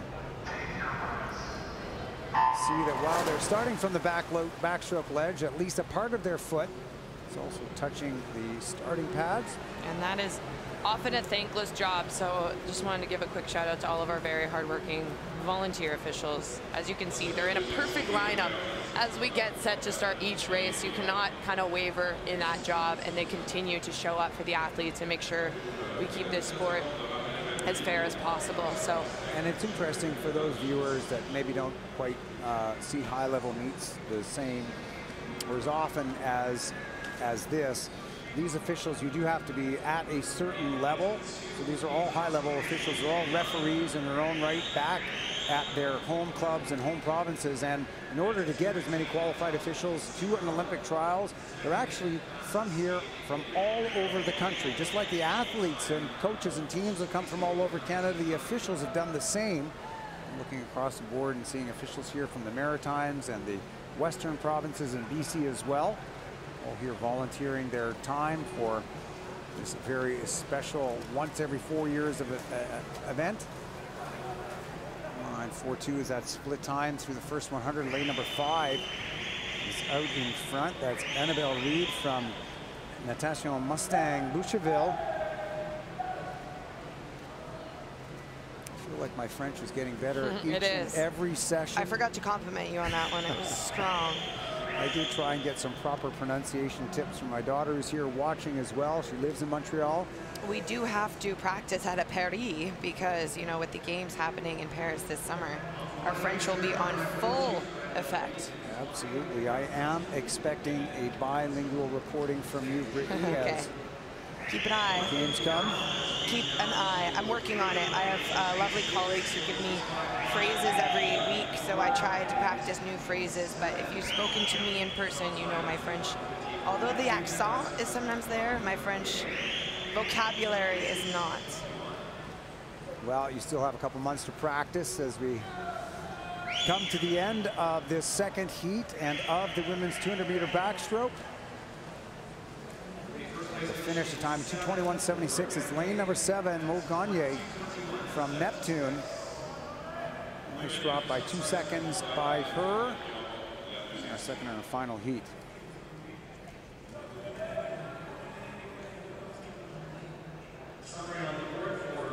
Abigail Skinder looked pretty happy with that 2:22.75 as well.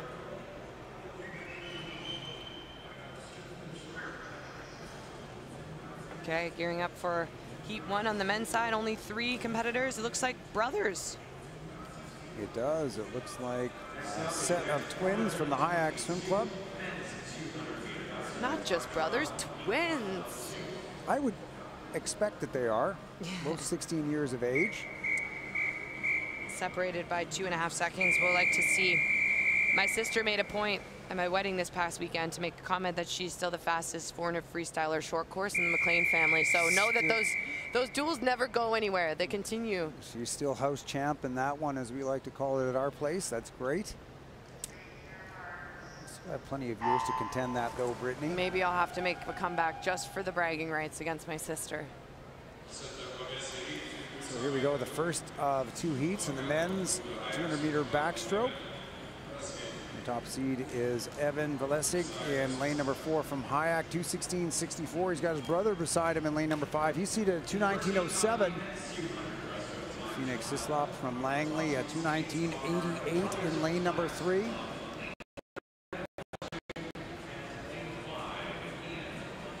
Evan Velesig out in 30.55. The first 50 meters. He's got 2 seconds on the field. Last 2 seconds on his teammate in lane number 5. Hislop a little bit closer, second back. 31.77.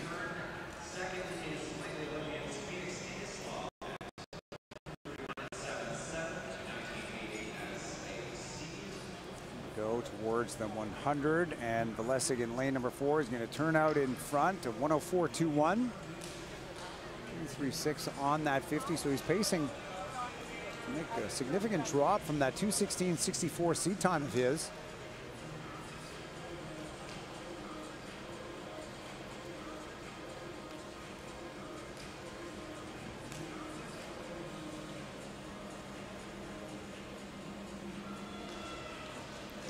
A little bit over 50 meters left to go. Evan Velesig leading the way to the 150-meter mark, as he has the whole race. Taking the turn at 139.49, 35-2 split. So if he just holds that, he should be down in that 2:14 range. But there is Hislop, outsplit him by a little bit at 35-1 on that 50. You're my BC representative. When was the Langley Olympians adjusted to the Langley and Abbotsford Olympians? Is that recent? It is fairly recent. Okay. Yes, it just used to be the Langley Olympians, and now it includes Abbotsford as they've expanded a little bit out west. Here we go, 2:14.59. Good time by Velesig, dropping 2 seconds. Nice drop by almost 4 seconds for Hislop. Well, it is 4 seconds by Hislop in lane number 3. Some good swims there in the first heat of the 200-meter backstroke. And the last event, the last heat of our program here this afternoon. Second heat of the men's turn back. And This is an event, just as a reminder, there's no implications for qualifying through. We've yet to see this race in our program yet. Well, the men's 200-meter backstroke, a part of our regular course of events tomorrow. Here, Brittany and I on the call for day 5 preliminaries, featuring the men's 200-meter backstroke. So the women's 200-meter backstroke this morning, that will be contended with tonight. Join us at 5:45 p.m. for the pre-show and 6 p.m. start for racing on CBC Sports Online, as well as the GEM app. In case we have anyone from the West Coast or any night owls, we have a package show for broadcast every night at around 1 a.m. So that is Eastern, of course, right after the hockey playoffs. So if you do want to record it, or if you happen to be up late, or if you happen to be on the West Coast, tune in 1 a.m. Eastern. You'll get to see a summary of all of the A finals with interviews from athletes. We do a little pre-show. It's lots of fun. So tune in to that if it's up your alley. Plenty of great coverage this weekend of the 2024 Olympic and Paralympic trials presented by Bell. Solid swimming happening here in our last race of our time trial session. Colton Gonzalez in lane number 7. LCSC, he's entered in a 2:13.94, doing a good job here through the first 85 meters. Let's see if the field can get back to him as they come to the 100 now at the flags. Things are starting to even up. Here comes lane at number 3, turning at the 100 just behind. 102.56 in lane number 7 and 102.79. That's Wilbur Ruckman-Udding in lane number 3.